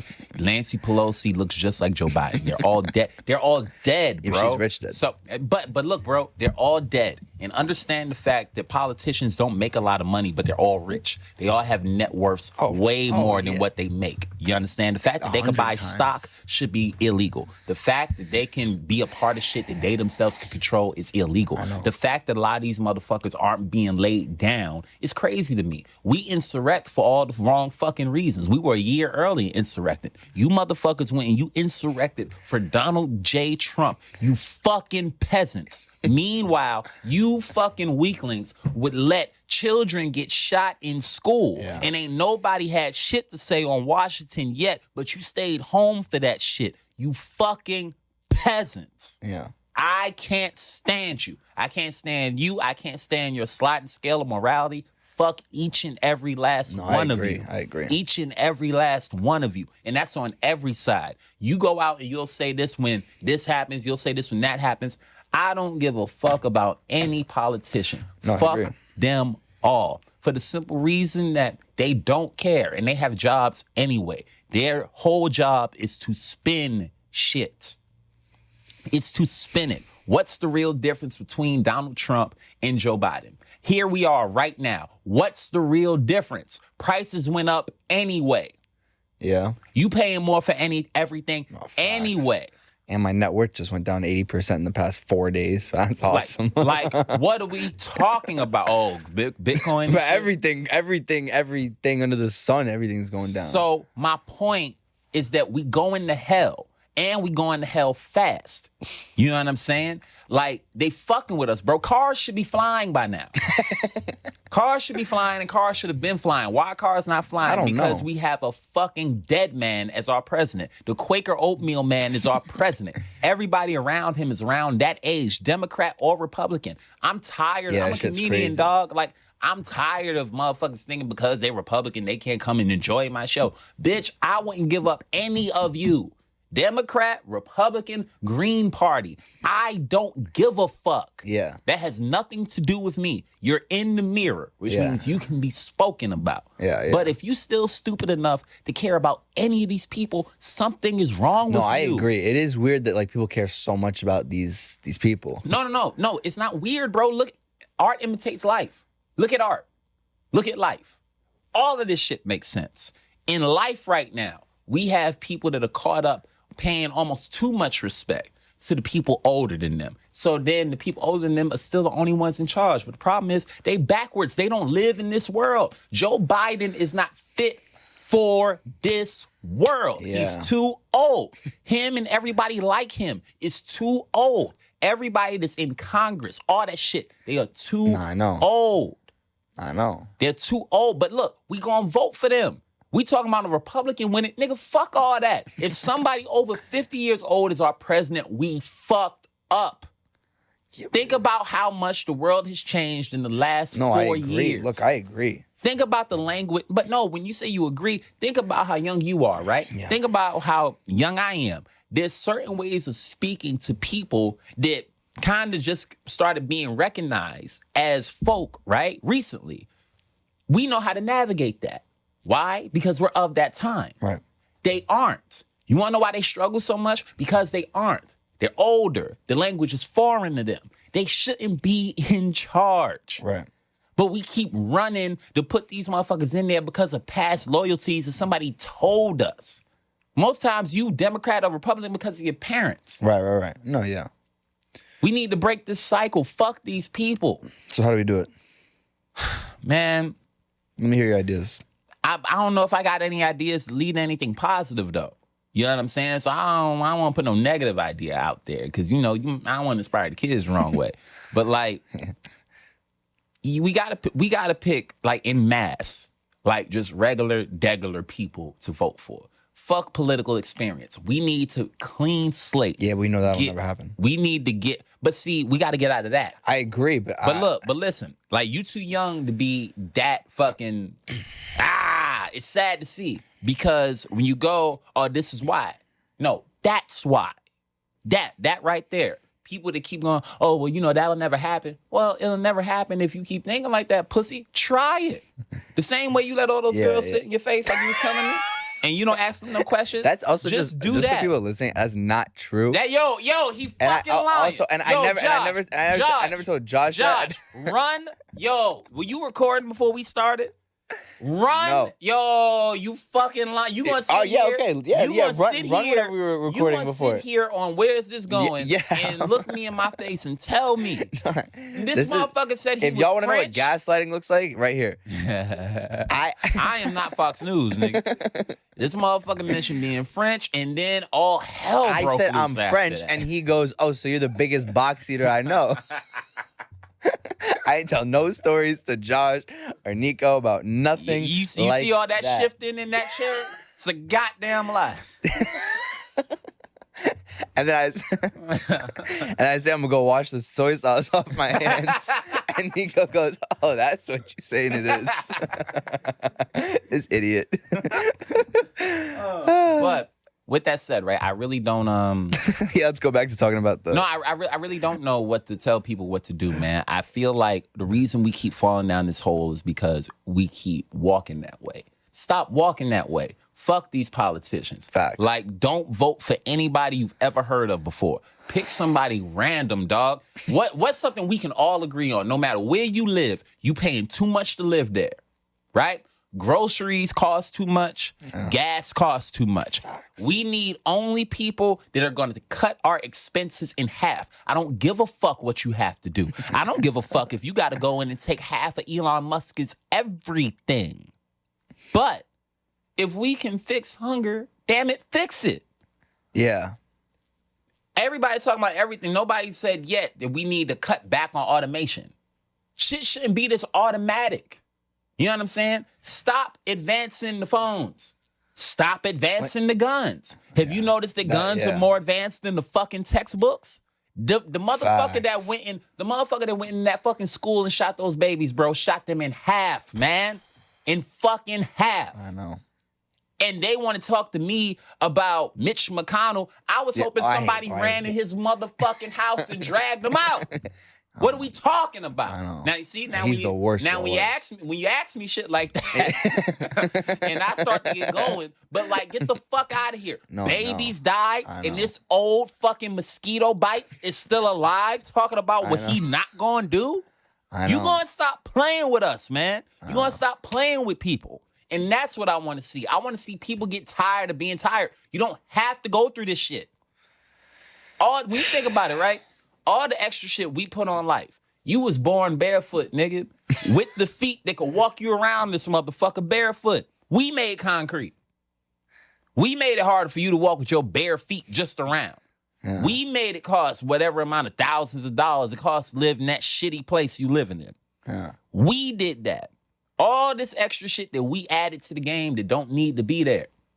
Why is it that somebody has to be homeless, crazy on the street?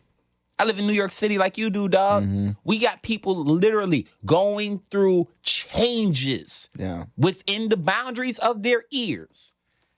And we know it. We know they batshit crazy. Sitting on the train next to them, knowing they batshit crazy. Walking past them, hoping that as I walk past, hope he don't stab me. And then this has become so much of a person that we won't even jump in for regular people no more. Yeah. Now, if you fucked around and stabbed a person and I'm looking at my cell phone, I might just keep looking at that bitch. Now, fuck around and stab my cell phone to see what I'm going to do. Yeah. I might kill you over touching this goddamn iPhone. You feel me? So I think we need to cut back. I go into grocery stores and I ain't had a regular person put my bag together in God knows how long. The fuck you mean I got to bag my bag, but I ain't getting no discount? Yeah. Wait, that's fact. I was thinking about that. I ain't getting no discount. I remember when there were people like bagging your stuff all the time. But again, I remember cashiers. Remember cashiers? Remember you would go to a place, it was cashiers for every register? Where is that? I want that. Use the automation to make cars, nigga. Make the cars fly. All this extra shit, I don't need my phone. Like when you sent me the menu, I don't need my phone to do that. I could call the motherfucker. Stop making this shit so advanced. Why is when I'm talking to Felix and shit, right? when I'm talking to him and all that shit, when I get back on this, when I take it off airplane mode, whatever we talked about, I'm gonna get ads for it. Why are you following me that much? The AI is smarter than your children. No, it's true. The kids are killing each other, and these motherfuckers act like they don't understand why. know. You don't understand why? You ain't never played Call of Duty? It's never occurred to you motherfuckers that every mass shooting is damn near a Call of Duty mission? When they have the body armor? I've been saying this. When they have the body armor, when they walk into the motherfucking classroom, They gotta throw the stop- fucking... I know. But bro, look at what when we were younger and it happened, your generation got it bad and my generation got it first, where guns were in every game. They had a stat sheet. My mom didn't let me play those games. God bless your mom. They had stat sheets for those goddamn guns I know. that would go like this on the game. Think about how many children can tell you the exact specs for an M16. Think about how many kids can tell you about armor and bullets and all that shit. Yeah. And then you realize, oh, damn, we got more guns than people in this motherfucker. We have more guns than people. That's wild. Of course, we gonna have what we have. What do you mean you don't understand it? You don't understand what's right in front of you? You ain't paying enough attention to realize that the younger people have started to idolize villains? I know. They started to find the justice in villainy? You don't realize how complicated of a character the Joker is? Yeah. Understand, dog, everybody don't want to be the hero. Some people want to be the villain. Mm-hmm. You might want to look up YouTube and watch what these kids are talking about to understand why you seeing what you seeing. Again, I come from a place where you see those kids make those decisions. Yeah. You know what I'm saying? And where you see hopelessness turn into action. This shit don't make sense and then something happens. You go, well, how and why? This is how and why. And you can see how and why. If all the kids got to do is play with guns virtually and all that shit, and they get locked in these worlds. I grew up around people that came up idolizing people like Tony Montana, right? Yeah. To this day, I don't trust nobody that like Scarface like that. If you like Tony Montana, stay the fuck away from me. Because Tony Montana is one of the most garbage humans that's ever existed. The nigga killed the sister. He killed his best friend. He fucked over his first boss. Like, understand, dog, there's no honor. And they taught an entire 2 generations of men in places that I come from that somebody like Scarface was somebody to look up to, bro. Yeah. They lied on the Cubans with that shit. They would have made you think the Cubans was really moving weight. Meanwhile, in Cuba, they like, huh? We don't even, what? Like, that's why they got so mad back then. I ain't realized that for years. My mother told me, she said, hey, like, when I was, when your brother was coming up, Cuban people hated Al Pacino for that role. Yeah. Because that wasn't even true. But again, you can brainwash people into that. You look at how brutal people are getting with their crimes now. And it's like, brainwashing, man. There's only so many hours you can keep hearing about people getting shot, then seeing people getting shot, then hearing about it, then playing it in the video game, and then playing it for fun and shit. You and your boys going, bah, bah, bah, bah, bah, bah, bah, bah. You only need one person for that to affect crazily. Wait, I have another question. Shoot. I'm here forever, nigga. What do you think about Eric Adams, Who's that? the mayor Of what? in New York City? Oh, that's his name. Shit. How do I put it? He's ridiculous. You know he sat in that seat over there. I don't give a fuck where he is. No, I'm just saying. I don't give a fuck where he's at.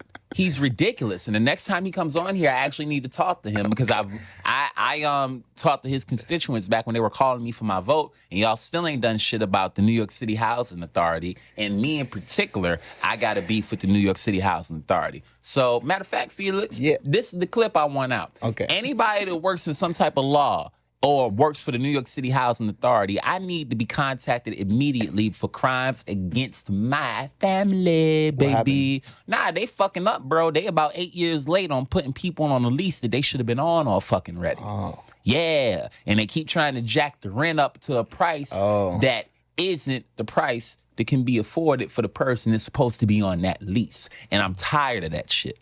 So, yeah, if anybody works in, like, New York City public housing that can get me some answers on that, I need some answers because they fucking with the one thing you ain't allowed to fuck with, and that's my family. But yeah, that's the personal shit. You know what I mean? I ain't like playing like that. But yeah. So Mr. Adams, I don't have any ill words to use for you. I'll just say that you don't understand what you're talking about. And you can't understand what you're talking about because I don't even know if he lives here. You might be a cop, but you don't understand what's actually happening out there because you're not out there. You can get on the train and say you feel safe, but you don't. You get on the train with security. Come get on the train with me. Just me and you. We're going to go on every train. No, but legit, because these people are fucking lie to the people. Yeah. You know what I'm saying? And we need to do something about our media. Why is the only thing the news telling people crime? Yeah. You will inspire people to commit crime. That's so crazy. Like, all the local news, that's all they talk about. The other thing, you motherfuckers think you not responsible for some of these school incidents? All those years that I was growing up, there's certain shit I remember, and it hits me like a ton of bricks every time I think about it. They used to always say, after like a mass event would happen, oh, vulnerable places like schools. They would always throw that shit in there. Vulnerable places like schools, supermarkets. They would name places, dog. And then sure enough, as the years go on, those places started getting targeted. Yeah. You understand? What you think? People don't listen to stuff like that? Shut up. You want to invigorate some positive energy? Tell people positive shit. Yeah. If all a kid who's sitting in the background while their mom's watching news hears about is murder, and then everything else they hear about is murder, then the video games they play, murder. Don't it sound like hypnotism?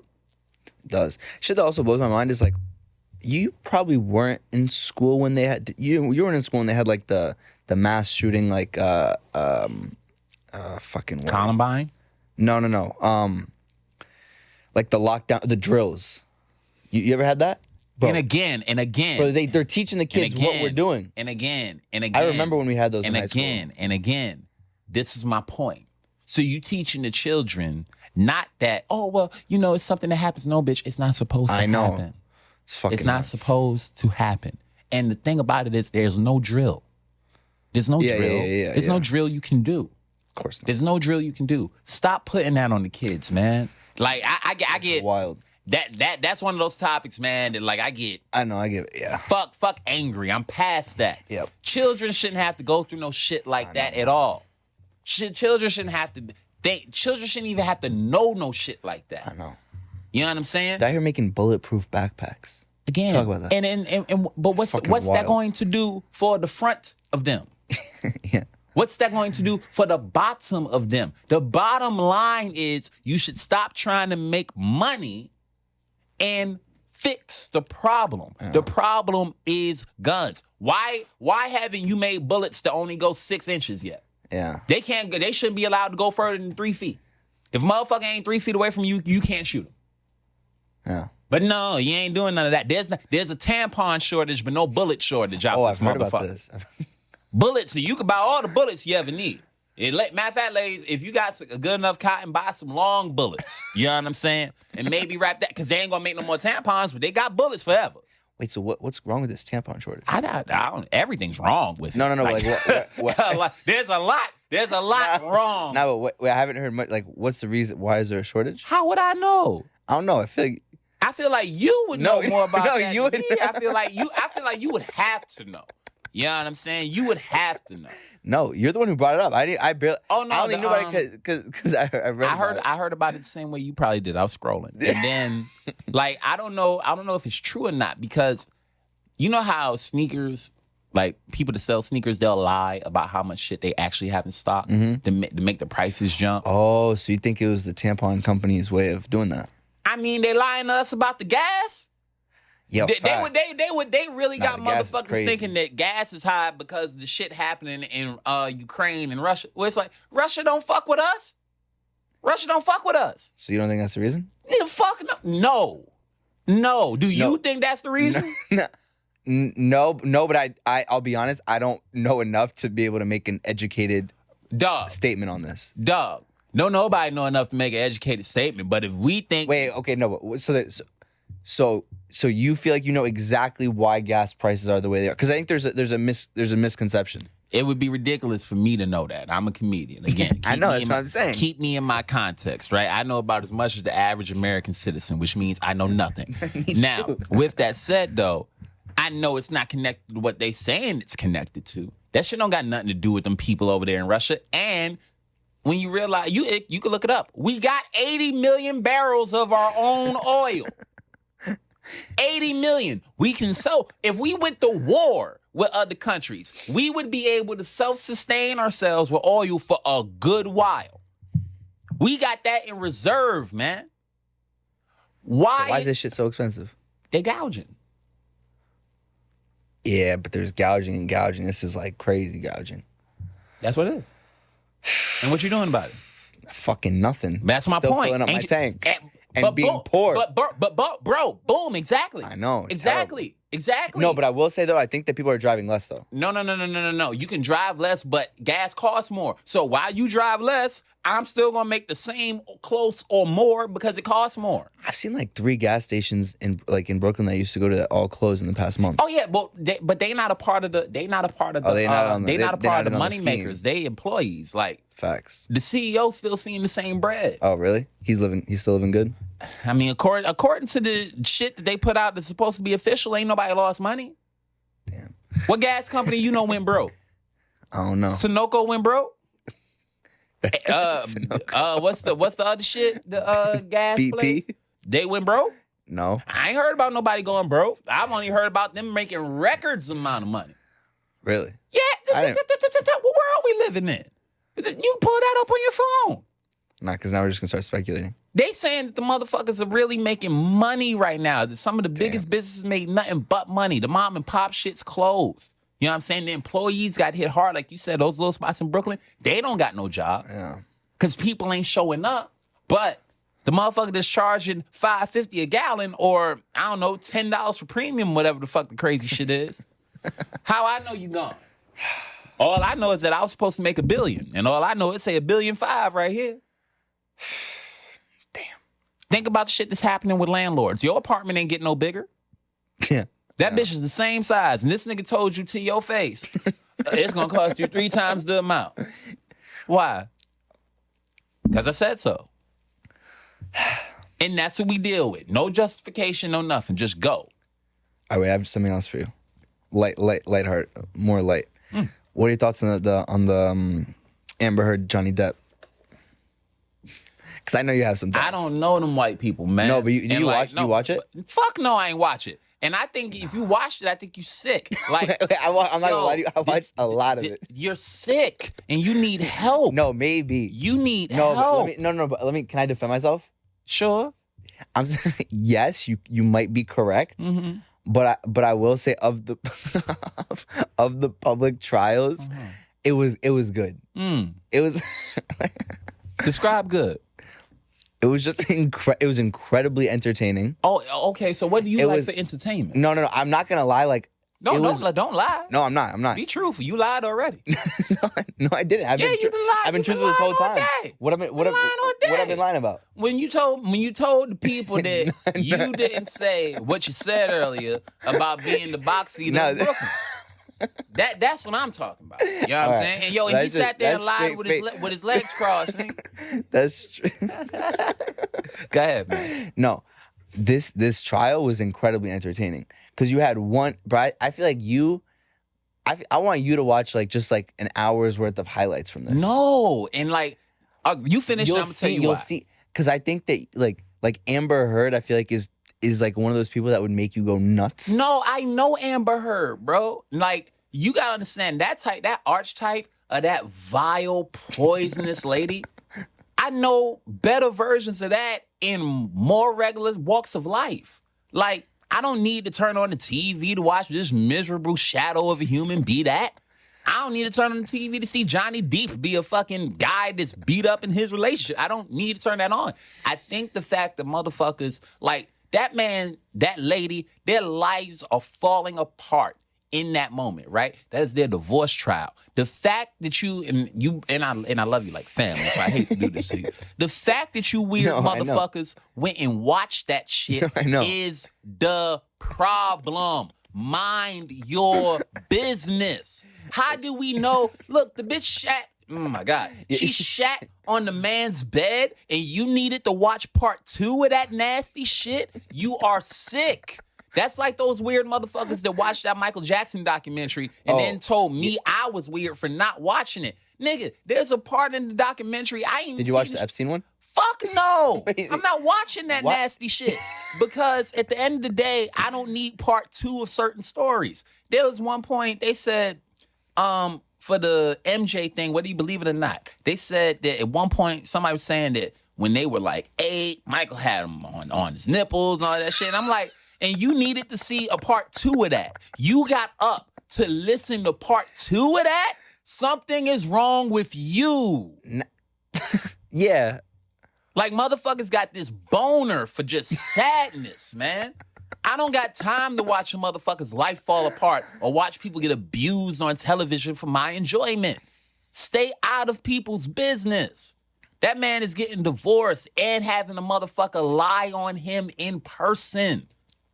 Nah, but part of it was like, I'm not gonna defend this. Nah, it ain't. I know. I'm curious to hear because again, it's like World Star, but on CNN, right? So where it's like a motherfucker is getting beat up right in front of you, and you motherfuckers tune into that shit. Oh, it's entertaining. No, it's sick. Sitcoms are entertaining. Art is entertaining. That's somebody's real life being drained in front of you, and we think that that's entertainment. People No, it doesn't are have to be sick. entertaining. Well, okay. The Amber Heard's, that stuff was a little entertaining. But I think like with the MJ and like the Epstein, I think that I wasn't entertained. I also didn't watch the MJ one because I didn't want to. Yeah. You hear him just like talk about him looking at kids' Yeah. ass Come all on. the- Yeah. No. But I think it's there's an interesting element. Yeah, look, man, everything's interesting. Fucking forks and sockets are interesting. You know what I'm saying? And then you get shocked. Our problem is that motherfuckers love that shock so much. Oh, there we go. Oh, tell me more about how she shit in the bed. Oh, tell me more about how she severed your thumb. Oh, tell me more about how she's lying on you. Oh, like that's nasty to me, man. That's nasty to me. Fair enough. That whole aura surrounding that shit. The fact that a place like TMZ is a place and nobody's walked in there and smacked. No, I know. I'm That I telling you, agree. I'm telling you. That I agree. I'm telling you. It's going to look like that scene in Head of State when Bernie Mac got off the train. I would walk right in that bitch and on television while they live and smack everybody from Harvey to the camera person. Because you can't keep fucking with people like that. We live in a society where if you were a celebrity, right, a person that's appreciated for your, your work, it's allowed for you to be followed. Yeah. It's socially hilarious. It's socially acceptable to have people at your hotel. Yeah, no, that shit waiting is on sick. you. That shit is sick. But this ain't no different from that. Johnny Depp and them gave permission for motherfuckers to film their trial. Well, that was a whole other thing. He like went to. He wanted to be a public trial because he's been getting for 6 years bashed as like the sexual abuser. Okay, right. His wife beater. But see, and he wanted it to be like known. Like part of it was like when we had found out if it was a private trial, because I'm sure this same evidence would have come up, and then they would have said, "Oh yeah, she was lying," and then we would got the same confirmation that we got. You know what I mean? Like But again, even the fact that he feels that way is because of what we live in. I agree. That's the culture we created. We got more people following around celebrities than we do the fucking president. You know what I'm saying? We got more people. Yo, we haven't seen Kamala in a minute. Yeah, fuck Kamala. fuck those people. I know. Just thinking about that. Yeah. Like, when's the last time you heard about Kamala? This shit, she ain't heard about Kamala. I haven't heard her in a minute. Like since the election, I don't think I've seen her like talk once. Ain't nobody asking for that. Because they don't know nobody. They're like, it's so sad because it's like you can tell that shit is in its last season. Politics is in its last season. Yeah. Nobody wants to be a part of that shit anymore. You know? So with that being said, all right, with that being said, we got to wrap in a second. Oh, you rapping? We have to wrap. How long we been here? We ain't even get into that. Josh. Damn. Josh is gonna kick us out. It's okay. Next time we gotta just book like 6 hours. Yeah, man. This is really more like legit. Y'all got to be two friends catching up. Yeah, no, I haven't seen him in a minute. No, but I think next time we should go like 5 to like 9. I'm down. get some dinner, some I'm down. drinks. I was trying to get drunk with you earlier. Yeah, you definitely were. That's how you know this But I was nigga like, really it's like 22, 12 bro. o'clock. You know what I'm saying? He tried to I get drunk texted him at 12 yesterday. o'clock. I was like, I've never been drunk on a podcast. Like, you want to try it one time? And he was like, I'm more of a weed smoker. And I was like, Yeah. all right. And it's also 12. I was like, I'm gonna drive too, so I won't drink. Oh, But yeah. next time, Next time I'll bring enough weed for you and we can but smoke. I don't smoke. Oh, you don't smoke. So well, you bring the drink, I'll bring the weed, and I'll maybe take a shot. We can do that. You take 2 or 3 shots, yeah. I'll if you take 2 or 3 pulls. Bro, chill. I've never smoked. Oh, that ain't none of my business. How you know I ever drink? I ain't never drink. The bitch just threw a drink in my face. That's I know all you. said. I know you drink. How you know Because you that? told me once. You told me once your. I think it was a whiskey or. Yeah, I did tell you one of my Yeah, drinks. see, That's So fair. I know That's you fair. drink. That's fair. Okay, fair enough. All right, to wrap it up, Mm-hmm. where can everybody find everything that you're doing? Where can they find the Neko White? You know what's funny is that I'm in the process of revamping so much. Okay. Like I got a new website, but like I don't know if it's going to be like nw.com or what. I'm still working on that. But y'all, look here. Look here. If you would like to keep up with me, the best places you can find me right now are Instagram, TikTok. What's the handle? I'm on Instagram at Neko White 93. That's at NEKO WHITE 93. I'm on Instagram, Neko White 93. And if you still on Facebook, you want to follow me there, reach out. Be on Facebook? Yeah, I'm still on Facebook. I'm older than you. Yeah. So I'm still on Facebook. I done made some money on Facebook too. Oh, really? I mean, Facebook was how I was getting booked for so many years. Like, wow. the Messenger and all that. Oh, So yeah. it was like one-stop shopping. Okay. So Facebook had its time. It's Instagram now, but like, if you want to find me, you can find me on Instagram. You can find me on TikTok. I'm on Facebook. But y'all, more importantly than all of that, if you see me in your city, because we might be hitting the road a little bit in the fall soon and shit. right. But like, when I'm in your city, come out. You know what I'm saying? If you enjoy stand-up comedy, I'm one of the dope comedians, and I hope you'll come and enjoy some of the dope with me. You know what I'm saying? All I want to do is be in front of you, be a better part of your day. I hope you'll give me that opportunity. And in the meantime, for what's available, go watch the work that we have out for you. Right now, I'm promoting the Netflix joint. That's Pete Davidson Presents The Best Friends. Make sure y'all check that out. And after you check that out, go check out some of my work.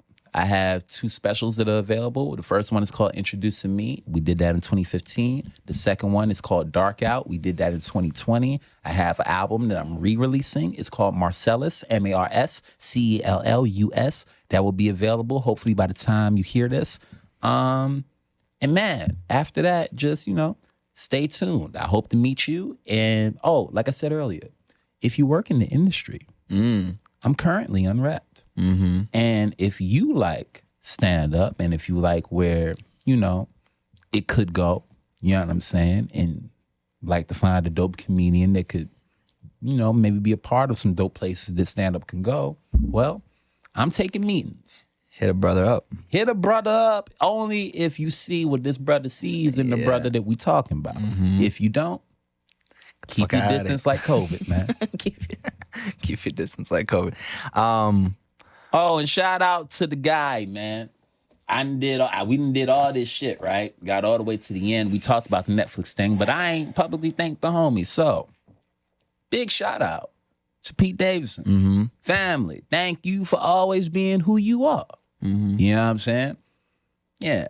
Because you know how you can thank people privately for everything all the time. But no, shout out to him. Public shout out to PD. You the man. And for me, public shout out, public thank you to you, my brother. I'm happy to see you. Happy to see you too, It's been man. a while, and yeah, I'm excited. We'll keep grinding, keep working. There you go. Keep working. Excuse me. I know I'm going overtime and Josh getting mad, but Josh gonna smack him. I know, right? But honestly, to the folks that have been following this dude for a while, this motherfucker's really, really done something here. And you all are really a part of something. So I hope you know what you're a part of. I hope you know what you're a part of. Thank you. And I hope y'all know that it's something meaningful.